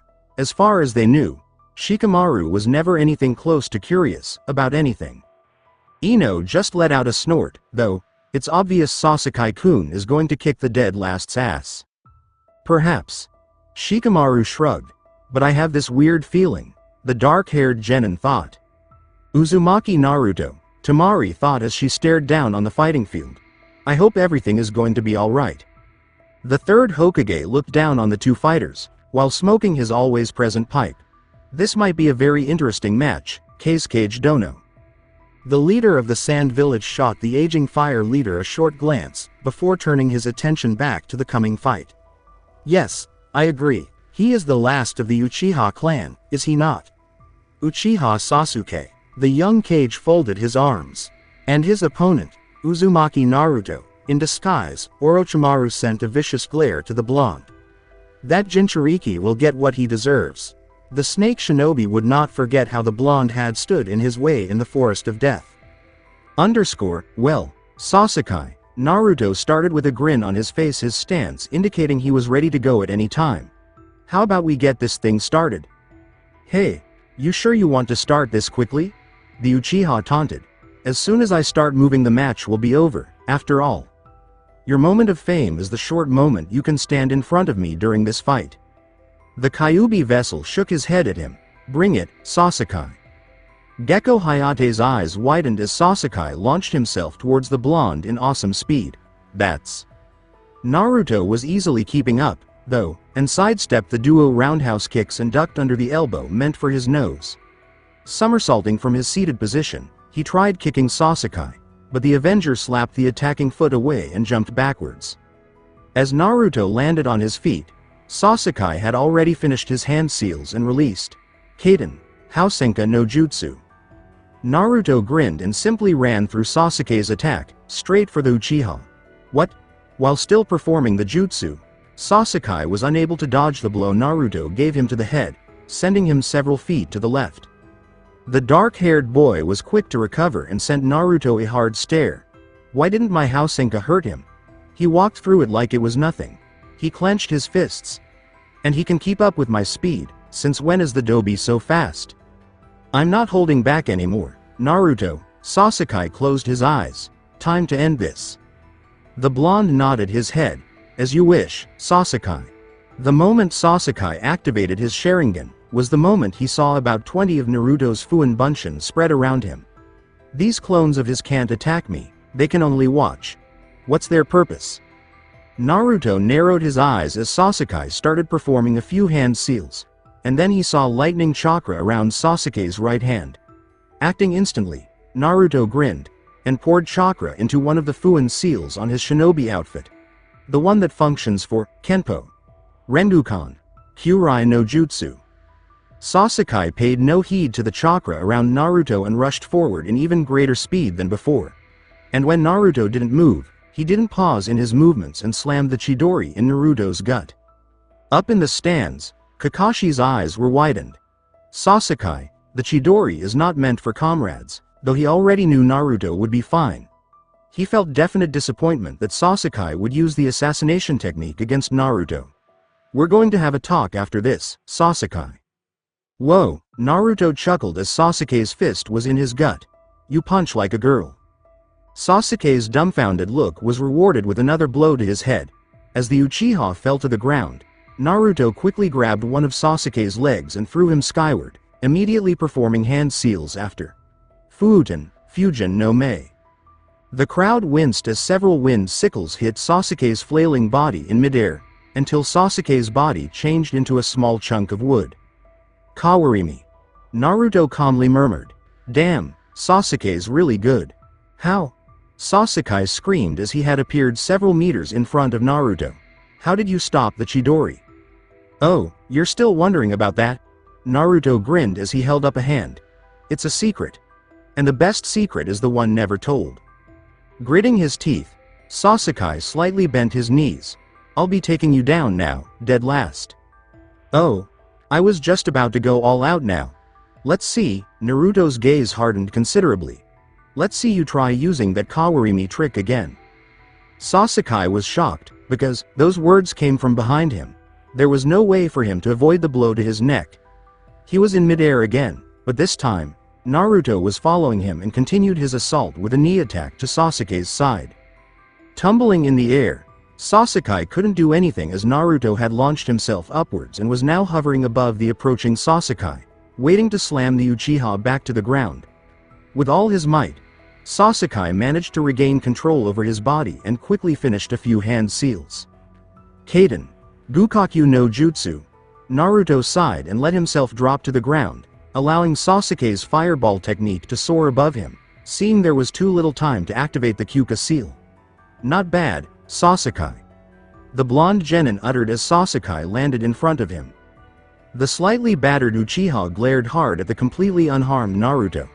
Damn this, how can he be this good all of a sudden? Well, let's try that again. And again, Naruto was behind Sasuke without him realizing it. This time, Sasuke got his legs swept from underneath him and couldn't do anything as Naruto slammed his fist in Sasuke's stomach, slamming the Uchiha hard into the ground. The result was a small crater. Naruto jumped backwards, allowing some distance between him and his opponent. How peculiar. The Sandaime Hokage looked up from his observation as the Kazekage had suddenly spoken up. I expected more of Uchiha Sasuke, but his opponent is clearly far above genin level. The Kazekage put a hand to his chin. Don't you find it strange, Hokage Dono? His opponent is Uzumaki Naruto, Konoha's most unpredictable shinobi. Sarutobi thought that was a good explanation, but it only brought a frown on the Suna leader's face. Sasuke-kun. On the waiting balcony, present were Sakura, Ino, Shikamaru, Shino, Asuma, Dosu, Gaara, Temari and Rock Lee. Naruto-kun. Lee suddenly shouted to no one in particular as he stood next to the shocked Sakura. Your teammates are very talented, Sakura-san. Sasuke-kun. Was the only thing Sakura managed to stutter, once again. During the match so far, Naruto was completely dominating it. Sasuke was fast and used powerful techniques, but they did nothing at all to Naruto. Nothing at all. What the hell happened to Naruto, Sakura? One Nara said as he stood to Sakura's other side, all of a sudden. Ino shot her head so quick to Shikamaru, she almost snapped her neck. Since when does Shikamaru curse and care? But she wanted to know the answer to that question, too. Naruto was moving like a very, very talented shinobi. His Shunshin is insane. Even if he has that Sharingan eye, he still can't keep up with Naruto. Shikamaru continued. And I'm not really sure if you're seeing this, since you're biased because your precious Sasuke's fighting, but that Naruto, he's not really trying. It was true, Ino realized. Down below, Sasuke was trying to pick himself up, out of the crater he was slammed into, while Naruto was letting him. He could very well continue his assault on the struggling Uchiha at that very moment, but he was just waiting. A very accurate observation, Nara Shikamaru. Behind Ino, Lee, Sakura and Shikamaru, Shino had chosen to join the conversation. A shinobi should exploit any weaknesses at any time. My opinion is one of fact. Naruto is acting like. Shino walked towards the railing next to Lee. He is of higher rank. A superior shinobi, if you will. Sakura. Ino asked the pink-haired girl. How can Sasuke-kun, the strongest genin here, be losing against the dead last like that? I don't know. Sakura let out, as if in panic. But somehow, she knew, Naruto had improved so much over the last few weeks. She never could have guesses that he had surpassed Sasuke, and by this much. In any case, Shikamaru interrupted. I'm kinda glad. Naruto deserves to win more than Sasuke does, anyway. He didn't wince or step back from the unbelieving stares Ino and Sakura were giving him, he just merely frowned. Naruto-kun and Sasuke-kun. Lee nodded his head, they're powerful rivals. In the fighting area, Sasuke had finally managed to stand up again. My Chidori doesn't work, the same with my Kaden Jutsu, and he's faster than I am. Sasuke glared hard at Naruto. How can this be? How can he be faster? With that in mind, Sasuke propelled himself forwards, intent on assaulting Naruto with superior taijutsu. But every blow, every kick, every attempt at a throw was easily shrugged off, dodged and blocked. And, whenever he would finally found an opening in Naruto's stance, the blonde just up and disappeared. How? Sasuke was clenching his fists, gritting his teeth, and every muscle in his body was shivering in rage. What the hell, Naruto? The blonde had appeared behind Sasuke. What the hell what, Sasuke? He calmly responded. He was actually glaring back. How did you improve this much? You're the dead last. How the hell can you keep up with me, one of the elite Uchiha? Sasuke yelled. Naruto angrily shrugged. I trained as hard as I could, every second of every minute of every hour. Yes, I am the dead last. And you're top of the class. This time, it was Naruto who clenched his fists. But this fight will prove that such titles don't mean a fucking thing. Sasuke's eyes widened as Naruto hit him in the face hard, following up with a blow to the gut a tenth of a second later and another tenth of a second later, another blow to the head. And just like that, Sasuke felt how it felt like to receive 10 blows in 1 second. Naruto finished up with a kick to Sasuke's torso and a few hand seals, unleashing Fuuten, Reppuken, with his right fist stretched out towards Sasuke's body. Sasuke was launched into the wall with a massive wind attack. Here's the dead last, top rookie, Naruto yelled, starting another string of hand seals. Fuuten. He got cut off as Hayate Gecko appeared before Naruto. Uzumaki Naruto, you are the winner. Uchiha Sasuke is unconscious. The feeling of having defeated Uchiha Sasuke suddenly rushed through him. He had won against the Uchiha Sasuke. The one who was admired by everyone, cherished by everyone. The one everyone loved. He dared to look upwards, at the waiting balcony, to see the shocked looks on his peers' faces. He then raised his right fist to the air and roared long and hard, before shouting out, I am Uzumaki Naruto. Your future Hokage. Believe it. Everyone in the crowd was silent. Everyone in the stadium seemed too terrified to speak a single word, and the silence seemed to resound throughout the whole space. There were plenty of frowns on people's faces, very few smiles, and even fewer proud smiles. What followed were whispers that were anything but complimentary. That demon brat. Of course he won, he's the Kyuubi, after all. Uchiha Sasuke-sama. I can't believe he lost. In the area where the remaining competitors were waiting, the boy was hesitant to say, but he was determined to do it. Overkill. He was expecting the two girls in the waiting arena to respond viciously, but they did not move. After saying that, Choji carried on munching on his chips. The eyes of Nara Shikamaru narrowed. This doesn't make any sense.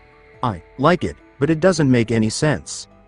Sarutobi Asuma, his instructor, grinned at his pupil. Well, his sensei did mention to me that he was the most surprising kid he's ever met. To think that Uchiha Sasuke was beaten that easily. Shikamaru speculated, but he's strong, that's Sasuke. And Naruto is that much stronger. Asuma laughed a little to see Shikamaru act so disbelieving. He's changed so much. He was that prankster who always goofed off. It doesn't make any sense. Yes, Uzumaki Naruto has undergone a significant transformation, Aburame Shino added to the discussion. His eyes were as narrowed behind his glasses as Shikamaru's. My bugs tell me he's perfectly organized. And when my bugs speak of organized, they speak of chakra. He has become an opponent my bugs want to face and don't want to face. Sakura and Ino, a little closer to the railing, were in shock. and Lee was yelling and jumping about extreme displays of youth. Forehead. Sasuke-kun. He was defeated. Sakura was simply staring between Sasuke's completely battered body and Naruto's brand new, unharmed body. Naruto has grown incredibly strong. From above Chapter 9, Partners and Opponents. Sanagicure's genin puppeteer spoke slowly. Yeah. I thought he was strong. This confirms it. Man, I couldn't even follow that Uchiha Brat's movements and Naruto was moving even faster. It was evident that he was anxious. But it was unclear for what purpose. When the young Sabaku looked at his siblings, he saw that none of them were any different, not even Gaara. Gaara let out a sigh and headed for the stairs that led to the battle zone. It's my turn now. I hope you succeed, Ni-san. Temari blurted. Indeed, Konkaru replied. Try to go easy on the guy. Gaara glared in his direction. No, I won't. As he watched the unconscious Sasuke being carried away on a stretcher by two medic nin, Naruto felt pretty good about himself. He moved away from them, in the direction of the stairs. Wow. He noticed that the majority of the audience was staring at him. The pressure of all those stares fell strangely on him. He made the decision to simply look at the ground, keeping a smile on his face the entire time. Good match, Uzumaki Naruto. Glancing up, he saw Gaara coming down the steps. That's right, he and Rock Lee faced off in the next match. Shortly after, Naruto laughed since the fuzzy eyebrows were probably already waiting on the battlegrounds. He was correct to look over his shoulder and see Lee staring at them. Naruto grinned and turned back to face Gaara. His hand went out. Thanks, good luck, Gaara. With hesitation, Gaara raised his own hand and gave Naruto a shake. He whispered as the red-haired Suna Nin passed by Naruto. Get ready. With a nod, Naruto resumed his ascent of the stairs. Sarutobi Hiruzen remarked, taking a drag on his smoke pipe, I'm sure you've been waiting for this match. Keisuke Dono. After letting off some smoke, he said, Rock Lee is a very promising genin. The Sands leader uttered, I'm sure. Orochimaru was unhappy inside the disguise, saying, but I'd rather have him fight against that previous fighter. That last match was truly something. I had to retreat back into the forest of death because that kid is too strong. We must get rid of him. The third turned to face below, but then, he will have to, if he wins this round. But Rock Lee is not to be underestimated. Orochimaru followed the third's gaze, rolling his eyes. After glancing at each competitor, referee Hayate Gecko announced that the match had started. Without wasting any time, Rock Lee charged forward only to discover he was immobile. What? It appeared that Gaara was saying, I have no time. Lee noticed that sand was gradually moving from his feet up to his knees when he looked down. Sabaku Q. As the sand began to move more quickly and reached his chest, Lee's eyes grew wide, only to entirely abandon him. Huge waves of sand roared loudly and whipped towards the small balcony where the Hokage and Keisuke were sitting.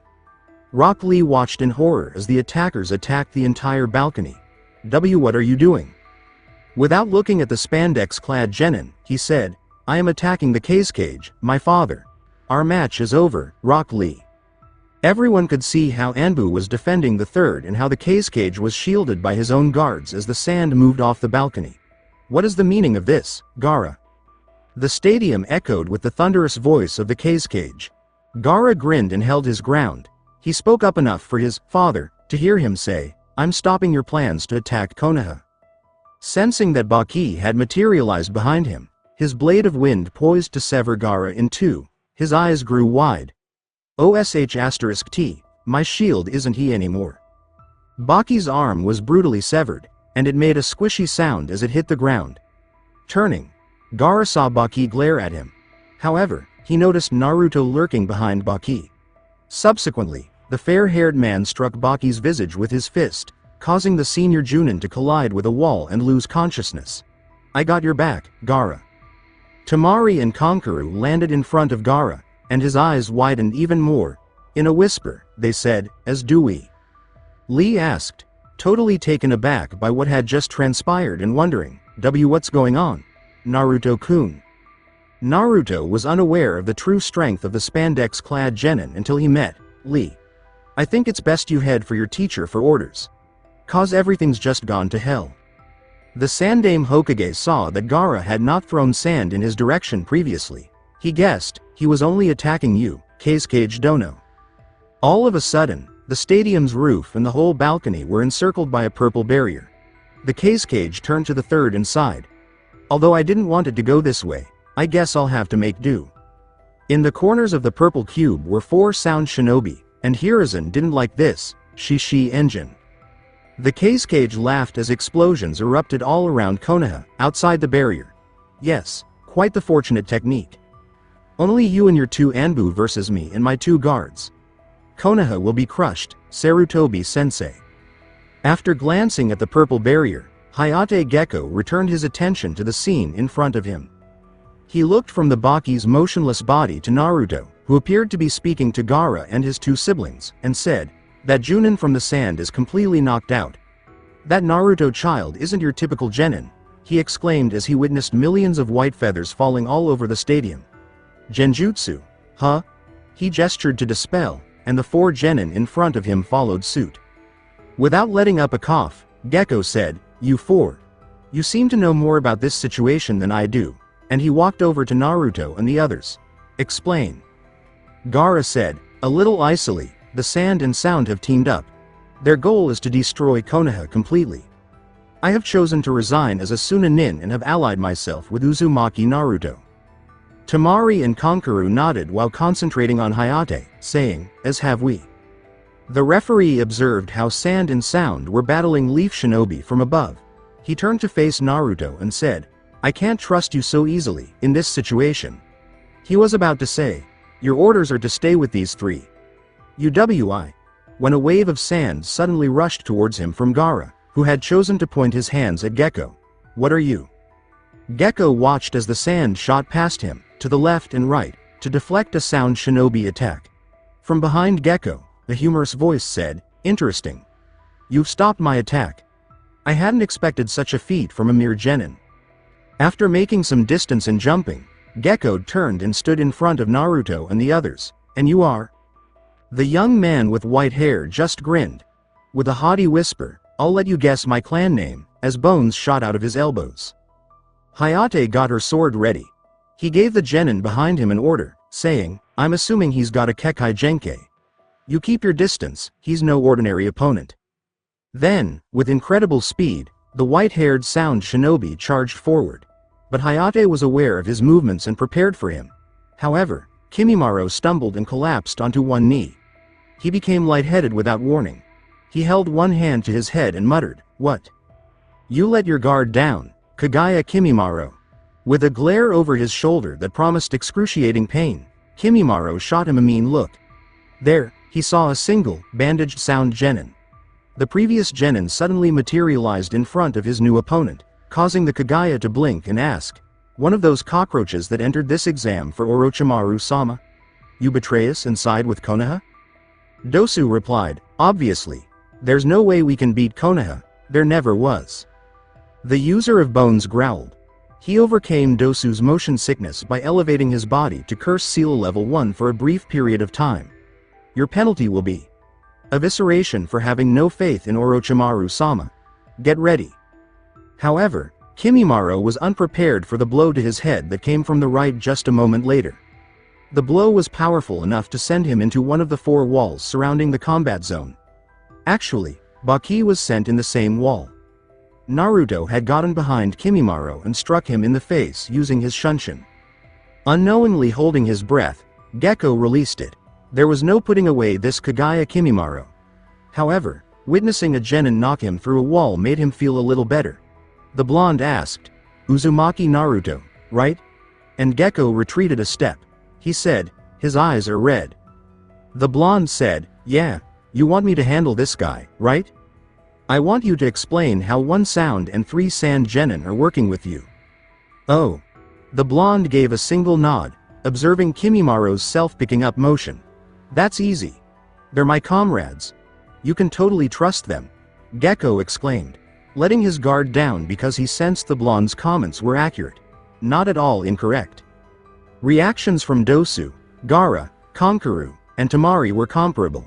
They were somehow persuaded by Naruto's statements. Hayate began, "All right, new orders." The special Junin looked up to see the numerous fights strewn all around and said, "I can't stay here and focus on this one guy." The last part he said to the non-Konoha genin was, "You five deal with him. After that, help everyone you can. Deal with your enemies without hesitation." The Junin then left the genin to fend for themselves. Naruto said, "Hey guys. I can handle this one by myself. But we've got another visitor on the battlefield." He threw a kunai over his shoulder and observed Yakushi Kabuto easily sidestep it. "Quite the senses you have there, Naruto-kun." Naruto asked Kabuto, "Why hide your presence from us if you're from the Leaf?" As Kimimaro stood up once more and gave him a menacing look. He gave the glasses-wearing shinobi a quick glance, and when he saw that terrible smirk, Naruto knew there would be no reply. "He's an enemy. You four deal with him. I have the feeling he's stronger than he looks." Kankuro had called forth two puppets in front of him with a puff and some smoke. Tamari had prepared her wind fan. Gaara still had his arms folded, and Dosu had his metallic arm ready to go with one narrowed eye. With a smile, Naruto bent until his knees touched the floor. "Right, let's get wild." Fighting alongside each other, Asuma, Kakashi, and Kurenai defeated Sand and Sound Shinobi. The chain smoker said, "What's going on, Kakashi? Why is the Hokage trapped in that purple barrier? Are the Sound and Sand trying to overtake us?" A fresh voice exclaimed, "Look closely," as Guy side swiped four feeble auto nin and landed in front of the three. "Up there. It's not the Cage. It's Orochimaru," Kakashi thought, feeling uneasy. He observed one of his students working with three Suna nin and one auto nin while he was looking down. And what exactly is happening down there? He'd noticed that Gecko had departed to battle a Leaf and a Sound ninja. As he easily avoided 7 shuriken and threw one back, taking his attacker by the neck, he exclaimed, "You guys should try to break through that barrier. These ninja here are small fry." Kurenai inquired, "What about you, Kakashi?" As she was taking it easy after trapping roughly 11 Sand Shinobi in an illusion. Kakashi then saw how Naruto was fending off the Sound nin and the 3 Sand nin, along with another Sound nin, were fending off the Leaf nin. "My student. I need to know what's going on. That is confusing." The instructor of Team 10 lit up a cigarette and simultaneously kicked 2 auto chunin away from him, saying, "Your student can take care of himself, Kakashi." In case you hadn't noticed, he knocked out a Suna Junin, a Junin, with 2 blows. "I suppose." "Yosha!" exclaimed Guy as Lee unexpectedly touched down next to him. "Lee, let's show them all who's bossu." Lee gave one, Asu, bow before defending himself against multiple Sound Chunin. With his weights off, Lee was moving faster than ever, so Guy wasn't concerned.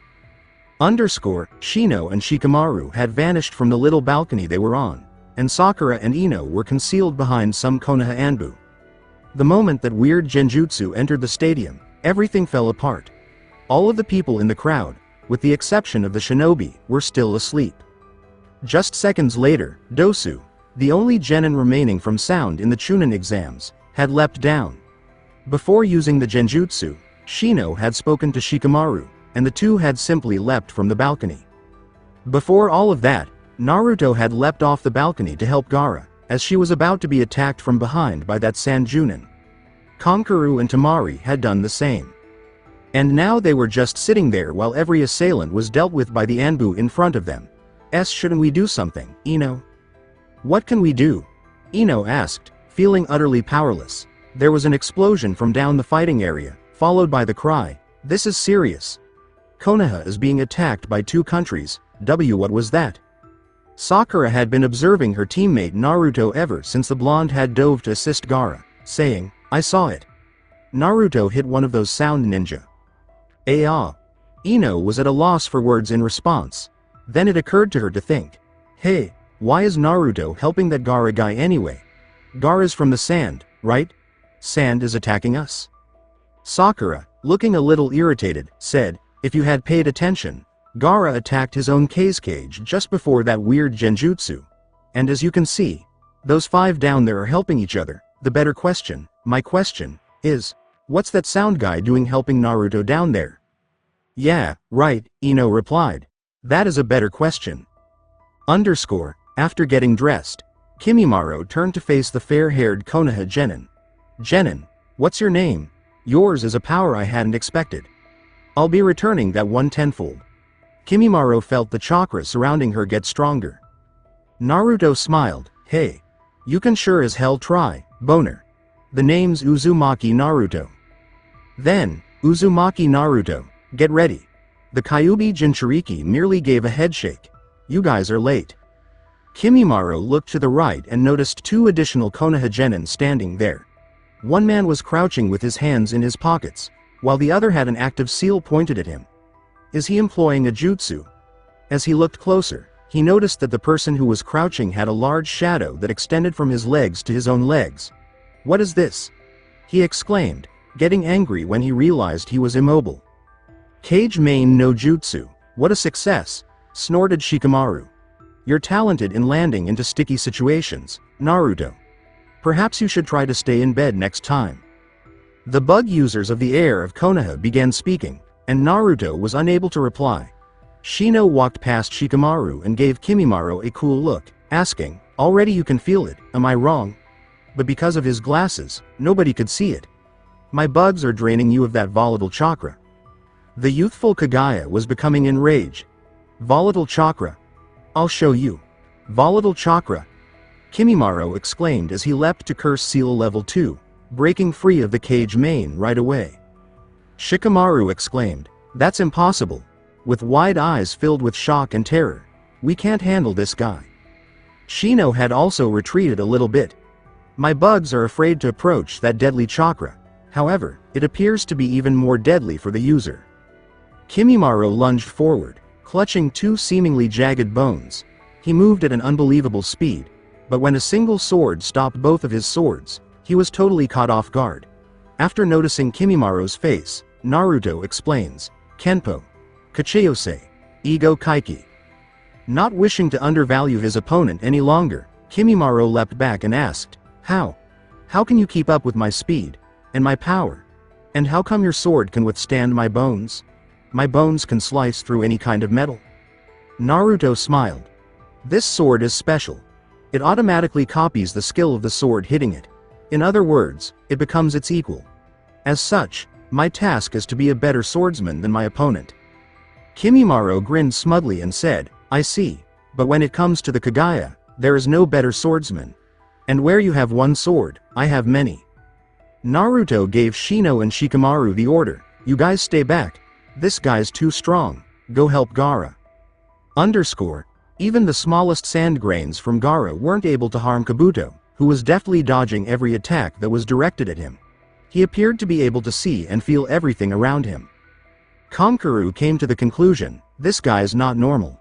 Dosu stood up next to Konkaru and said, he is Yakushi Kabuto, Orochimaru's right-hand man.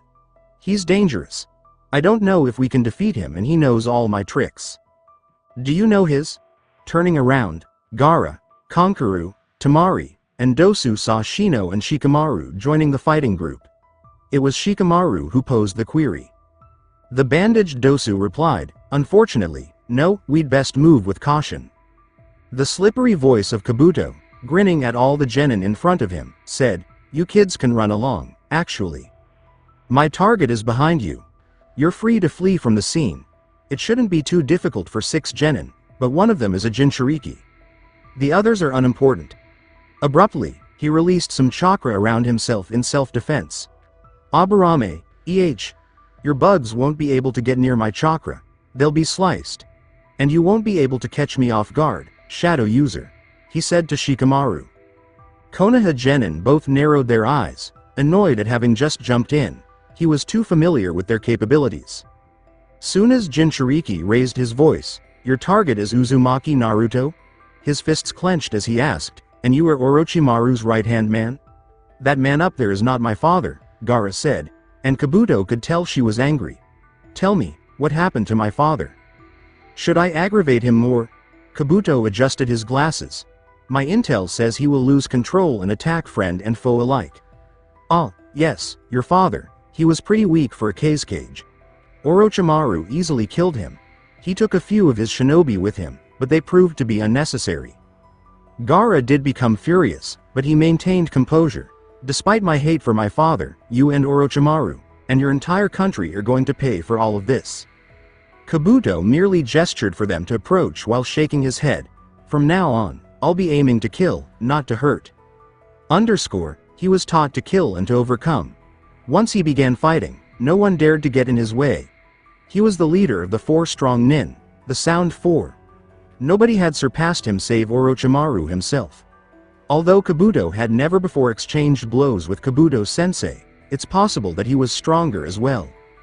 However, this child was totally controlling him. His opponent was dead serious. I have no time to waste, Bone User. The Hokage is in danger, and as one of his shinobi, I need to help him. Kimimaro smiled. The Hokage? Orochimaru-sama is probably already putting his head in a paper bag as we speak. A step back was taken by the Kekkei Genkei user as Naruto's eyes changed color. Was it orange or red?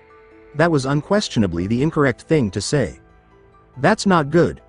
I'm already using my level 2 curse seal, and he was pushing me back. He appears to be even stronger now. Your name is Kimimaro, correct?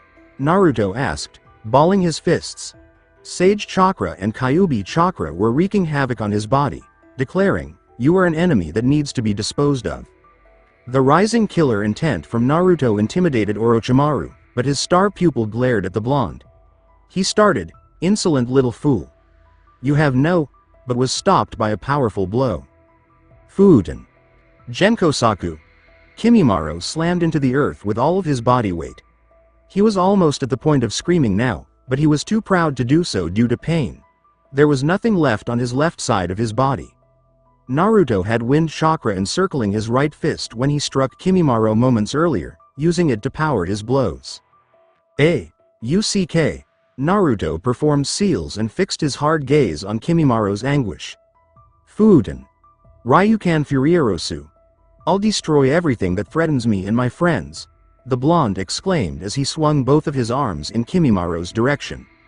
And when wind chakra struck Kimimaro's body, killing the bone user, a huge crater was formed. Glancing back, he noticed Kabuto staring at him with a shocked expression. Naruto noticed that Shino and Shikamaru were both panting and that their chakras were depleting. Without success, Gaara continued to attempt strikes on the man donning glasses. Tamari, like Shino and Shikamaru, was dozing off on the ground. Dosu lay unconscious but still alive on the ground. Standing behind them all, doing very little except warning his younger brother to keep an eye out for any attacks from Kabuto, was Kankuro. The puppeteer's broken puppets were lying next to him. Gaara noticed that his opponent was staring at Naruto from behind him and gave up trying to hit him. Gaara glanced over his shoulder, watching Naruto out of the corner of his eye, just to make sure Kabuto wouldn't try anything nefarious. He has already vanquished his adversary. The confidence had left his voice as he said, impressive, Naruto-kun. As it is, I think it's best for me to take my leave. As it is, I never thought anyone could deal with Kimimaro like that.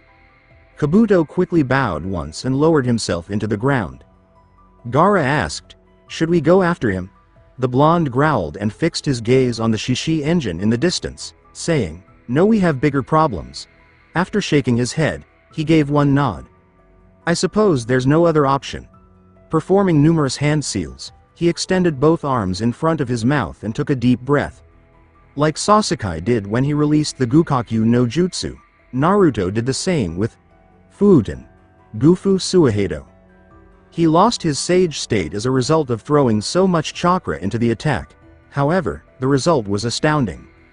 Packed with wind chakra, a vertical tornado tore through the area, directly towards the purple barrier.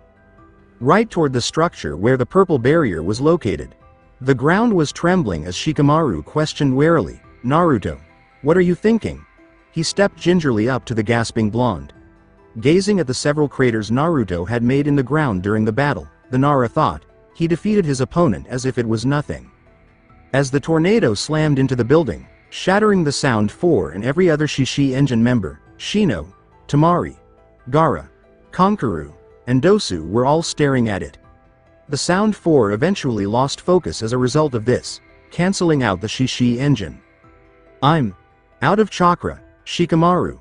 The blonde exhaled sharply before collapsing to one knee. He looked at Dosu, Gaara, and the redhead's siblings and said, "But that should do the trick. Please? Help Hokage-sama."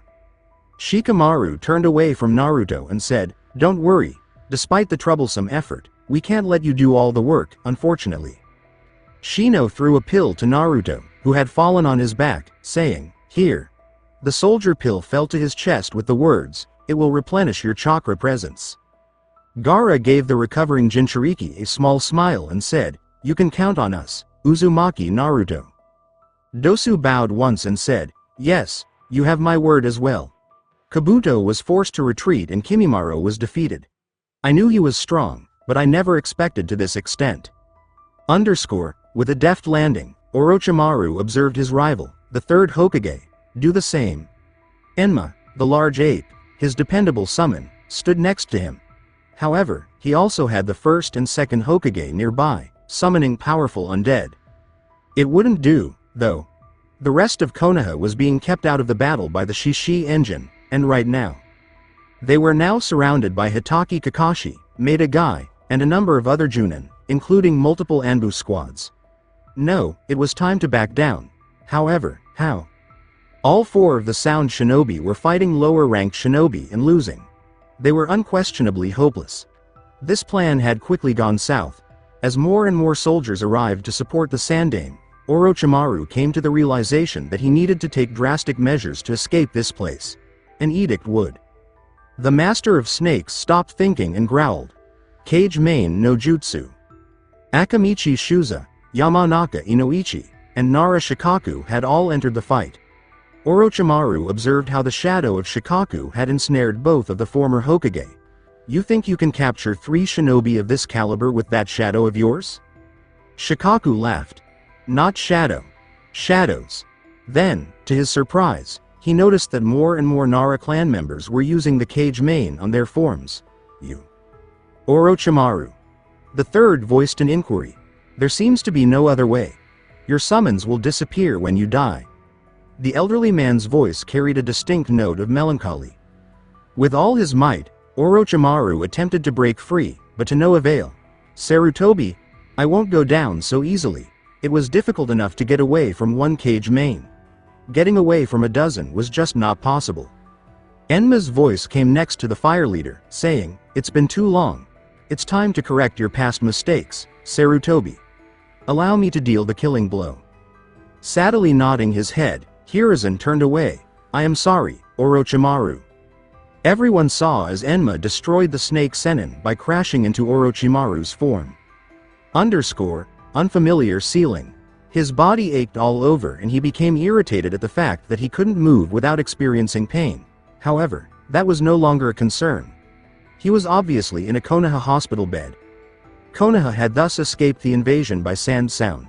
He was curious as to what transpired. What became of Orochimaru and the old man? He was wondering if anyone had passed away. "I see you're awake." A voice I didn't recognize. He clenched his jaw as sharp pain shot through his neck. However, he desired to look around to see who else was in the room. He saw an Anbu uniform and long purple hair right away. He took a deep breath. This was a stunning, unidentified woman. What could he say? "You're suffering from chakra exhaustion. You won't be able to move for at least a day more, and that's with taking in consideration the Kyuubi's regenerative powers." She told it like it was. "Uzumaki Naruto, you've been a huge help during the attack," she said, squinting her brown eyes at him. "Thank you for getting rid of the Shishi engine. Although it sent you in a life-threatening situation. You releasing that jutsu seemed to have completely drained you from almost all of your chakra. A simple soldier pill wouldn't have sufficed. You've been unconscious for 2 days. Quite a lot, for a Jinchuriki." He seemed to have completely lost his voice, but he pushed it through. "Anything, for the Hokage." "Excellent." She gave a nod. "A few weeks ago, the Hokage came to me with a request. I refused it immediately, but now, I am taking the request into consideration." He growled. "Who are you?" She grinned. She seemed to be grinning cruelly, which astounded Naruto. "Azuki Yugo, Anbu Captain." Azuki Yugo was one of the 2 women who could instruct him in genjutsu techniques. She turned and headed for the hospital room's exit, saying, "As soon as you have recovered, I want you to see the Hokage's secretary." She will have a mission for you. Also, congratulations. Even though her back was to Naruto, she added, as if reading his confusion, congratulations on making Chunin. Underscore. An embarrassing loss to the class clown. A loss at the hands of the last person standing. A loss at the hands of an underdog. A loss at the hands of a complete idiot. An upset caused by Uzumaki Naruto. Uchiha let out a sigh. He was aware of the Dobi's significant improvement in the previous few months. He ought to have done more practice for the Chunin exams battle. It was incorrect of him to undervalue his teammate. Not by this significant. When he'd let loose that last attack on him, the blonde's eyes had been filled with hate. Is Naruto truly enraged with him? Did he truly despise Naruto? He thought he ought to be angry with Naruto for beating him. But inexplicably, he didn't. Because of the one-sided nature of the fight, Sasuke was certain that Naruto had been holding back. The Uchiha had thrown in the towel. He swore, damn it. He remained in a bed in the hospital. For the whole of the sand sound attack, he was unconscious. However, he now had a rival, someone with whom to practice, and someone with whom to battle. An adversary. To become stronger meant to surpass Naruto. Gaining strength would bring him one step closer to beating his brother. Yes, in order to get stronger, he would be training against Naruto. Yo. Sasuke glanced up at his Junin instructor from beneath his sheets. Kakashi. How you holding up, Sasuke? The young Avenger grimaced and said, I'm fine. Stop asking me that question already. The sluggish Junin shrugged and said, well, you're still in a hospital bed. You realize I have a few broken bones, right? So you're not okay? Attempted the copycat. Sasuke disregarded the query. Why are you here, Kakashi? Oh, right. He pulled something out of his pocket out of nowhere, and when Sasuke saw it was an Icha book, he became enraged. After a minute and a half, Sasuke said, well, there was only so much silence annoyance in him. He looked from his book to Sasuke and said, a medic nin will be tending to your fractured bones today. You should be up and about in 2 days. We're going to be having more missions, higher ranked ones. Time for pleasantries is quite over, Sasuke. The Uchiha gave a confident smile. At last. Naruto will already be on a mission starting tomorrow, and that one may last a week or two. So we'll be having a substitute for him. A boy named Sai. He reminds me of you. Kakashi went on. Sai is higher ranked than Genin, by the way. The reminds me of you part had made Sasuke scowl, but the higher ranked than Genin part had made him sit up straight. Someone else with whom to compare himself. What about the Dobi? Is this Sai a permanent substitute? No, Naruto will be back, of course. Unaware that Sasuke had spoken that aloud, Kakashi scowled in confusion. Good. I see Sasuke getting better, so that loss was a good thing. Underscore, I want you to come at me with everything you have. Following his visit to the Hokage's secretary, Naruto was instructed to report to Konoha's interrogation division. Though he knew the old man was preoccupied with numerous meetings, he still wanted to see him. He arrived at the interrogation department to find Hayate Gecko and Azuki Yugo waiting for him. Next, inside the interrogation building, the two took him to a training area. In response to the request, Naruto said, you don't want that. After scowling at Azuki to observe her neutral demeanor as usual, Gecko turned back to Naruto. I know you're good, but I'm a special Junin. You don't have to worry about hurting me.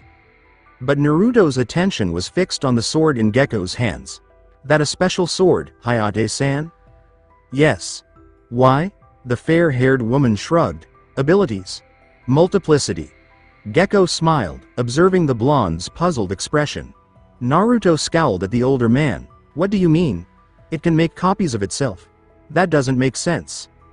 No, it doesn't make copies of itself. It lets itself be copied, momentarily. Okay. If I were to use Bunshin while I hold this sword, the sword in my clone's hands is just as strong as the original. But the Bunshin itself would still just be an illusion. That appears to be quite hazardous. The Kyuubi Jinchuriki speculated. That's actually pretty awesome. Hayate gave a head nod. Yes, it is. I can almost always hit my enemies. Naruto gave a few hand seals and smiled maniacally. Teach me Kenjutsu, please, Hayate-san. Kenpo. Kachiyose. Ego Kaiki. Even Izuki's expression changed from neutral to curious, and Hayate appeared intrigued. Naruto was holding a broadsword that was obviously meant for a man who was taller than him. Huge and broad, it seemed more appropriate for a boy like Naruto to use it as a shield rather than a sword. "What's that sword, Naruto-kun?" Hayate inquired, feeling a little giddy about engaging in a kenjutsu duel once more. "It's the Ego Kaiki, the sword of eternal recurrence." Izuki chimed in, "Isn't it a bit too heavy for you, Naruto?" Hayate had to concur. "No, it's weightless. Look at it." The moment he released the sword, it disappeared. Konoha's pariah seemed very proud of his sword as he described it to his fellow Konoha nin. "It responds only to my touch. When I release the sword, the summon ends. It can never be stolen from me, it can never be handled by someone else." The coughing Junin said, "So, now you have to re-summon it again?" "Yes, but it's not a big deal. I can summon it with hand seals, but I can also do this," he said, pouring chakra into the palm of his right hand. This caused the Kachiyose Fuin seal in his palm to activate, and the Ego Kaiki to materialize out of nowhere. Hayate and Izuki were equally astounded. "Fuinjutsu? So, what are its abilities?" Gekko asked, his curiosity piqued. Naruto smiled, "It copies anything it touches." "What? Forever?" "No, not forever. As soon as my sword touches anything else, the skill it's copied of the former sword disappears. So, hit my sword, Hayate-san." With a shrug, Hayate said, "All right. Now I have your ability, but since you're obviously skilled in kenjutsu, you'd probably kick my ass. Usually when I use Kage Bunshin no Jutsu with the Ego Kaiki, the Ego Kaiki's ability only works with me, the original. Now, however." While Naruto created roughly 100 shadow clones, Gekko and Izuki observed. "How about this? Bunshin no Jutsu." The two Junin gave a menacing smile as Naruto also produced regular clones, each possessing the Ego Kaiki power from Gekko's sword. Thus, all those swords that a few hundred Narutos were carrying were lethal. Izuki smiled and took hold of her own sword, saying, "I don't think you can handle this by yourself, Hayate. I've been waiting for a good workout." Hayate laughed, "Hey. You just want to do some slicing, but by all means, let's do this." Meanwhile, the real Naruto was hiding and keeping a close eye on the two Junin. "Can these two help me become stronger?" And then, an army of shadow clones and sword-wielding clones descended upon the two. Let's watch them get through this unscathed first. I will continue the story in next part. Till then, we weeb offline.